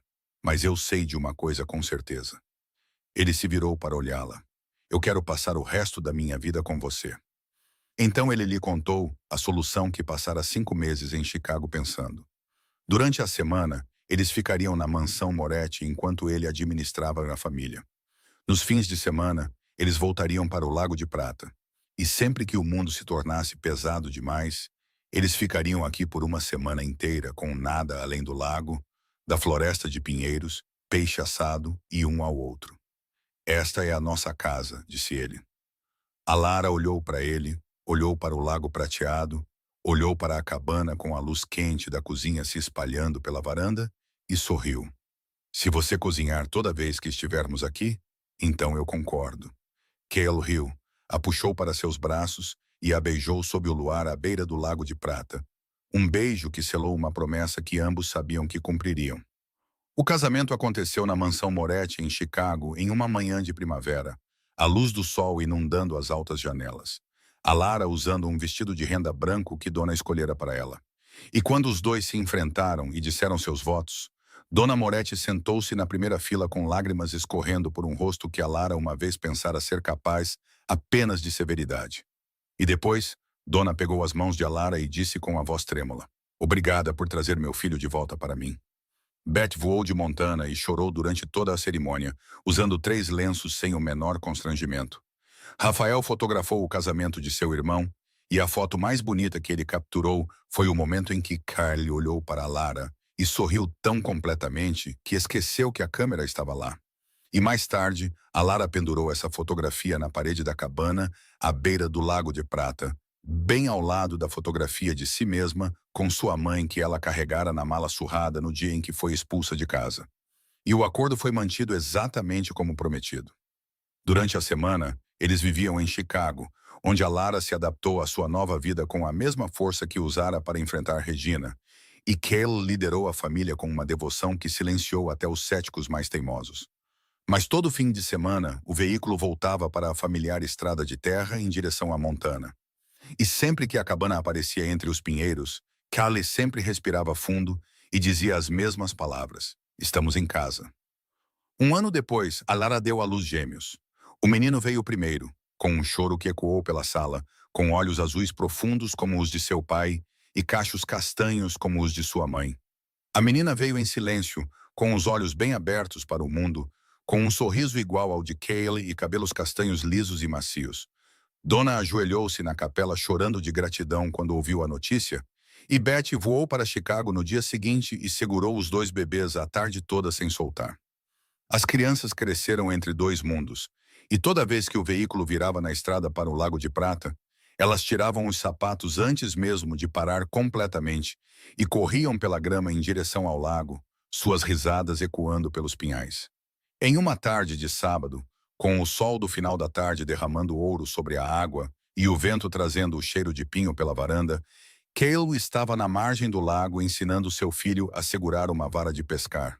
O menino a segurava com as 2 mãos, a língua para fora de concentração. E quando o primeiro peixe mordeu, ele gritou: Papai, peguei um, peguei um! E Cale riu. Riu com o sorriso mais largo que a Lara já vira em seu rosto. Depois o ajudou a puxar, enquanto a filha deles estava na beira da água, batendo palmas e gritando que o próximo era dela. A Lara sentou-se na grama atrás deles, com as mãos apoiadas na terra, o sol da tarde quente em seu rosto, observando o homem que amava ensinar seu filho a pescar ao lado do cintilante lago prateado. E ela pensou em tudo. Pensou no fardo pesado que uma vez carregou e na estrada quente, no estranho inconsciente sob o carvalho com uma arma no paletó, na cabana enterrada sob 12 anos de poeira. na sopa rala e aguada e no peixe assado com ervas, no pão com uma vela espetada nele, na noite das bandagens, quando o fogo percorreu sua pele, na arma com o número de série raspado e na raiva que a consumiu, na carta de sua mãe dobrada dentro do lenço de seda, no beijo sob a cachoeira, nas balas em pé na mesa da cozinha, nos meses separados em que cada carta era um fio que os impedia de se romper, no cheiro de peixe assado no vento da noite que a fez correr pela varanda para os braços dele. Tudo valeu a pena. Cada lágrima, cada noite sem dormir, cada audiência no tribunal, cada momento em que pensou que desabaria. Tudo valeu a pena para chegar a esta tarde de sábado, onde sua família ria à beira do lago prateado. Seus olhos se encheram de lágrimas. Seu coração tão cheio de gratidão que seu peito mal conseguia contê-lo. E ela sussurrou ao vento que soprava entre os pinheiros. Obrigada, mamãe. Obrigada, papai. Eu encontrei o meu lugar. E assim chegamos ao fim da história de Alara e Callie, duas pessoas que se conheceram quando ambas acreditavam já ter perdido tudo e juntas provaram que o amor verdadeiro não precisa de mansões ou títulos. Apenas dois corações corajosos o suficiente para se encontrarem no meio do caminho. Esta história nos lembra que às vezes a vida nos tira tudo não para nos punir, mas para nos levar ao lugar a que realmente pertencemos. Que confiar em alguém depois de uma traição não é fraqueza, mas coragem. E que as pessoas podem mudar quando encontram uma razão grande o suficiente para mudar. Se esta história mexeu com algo dentro de você hoje, clique em gostei para eu saber. Compartilhe este vídeo com alguém que precisa de uma história que toque o coração. E se você ainda não se inscreveu no canal, inscreva-se agora para não perder as próximas histórias todos os dias. Eu adoraria saber como esta história te fez sentir. Qual parte te emocionou mais?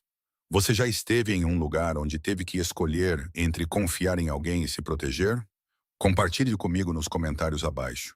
Eu leio todos os comentários e realmente quero saber o que se passa no fundo do seu coração. Obrigado por ficar comigo até o último momento.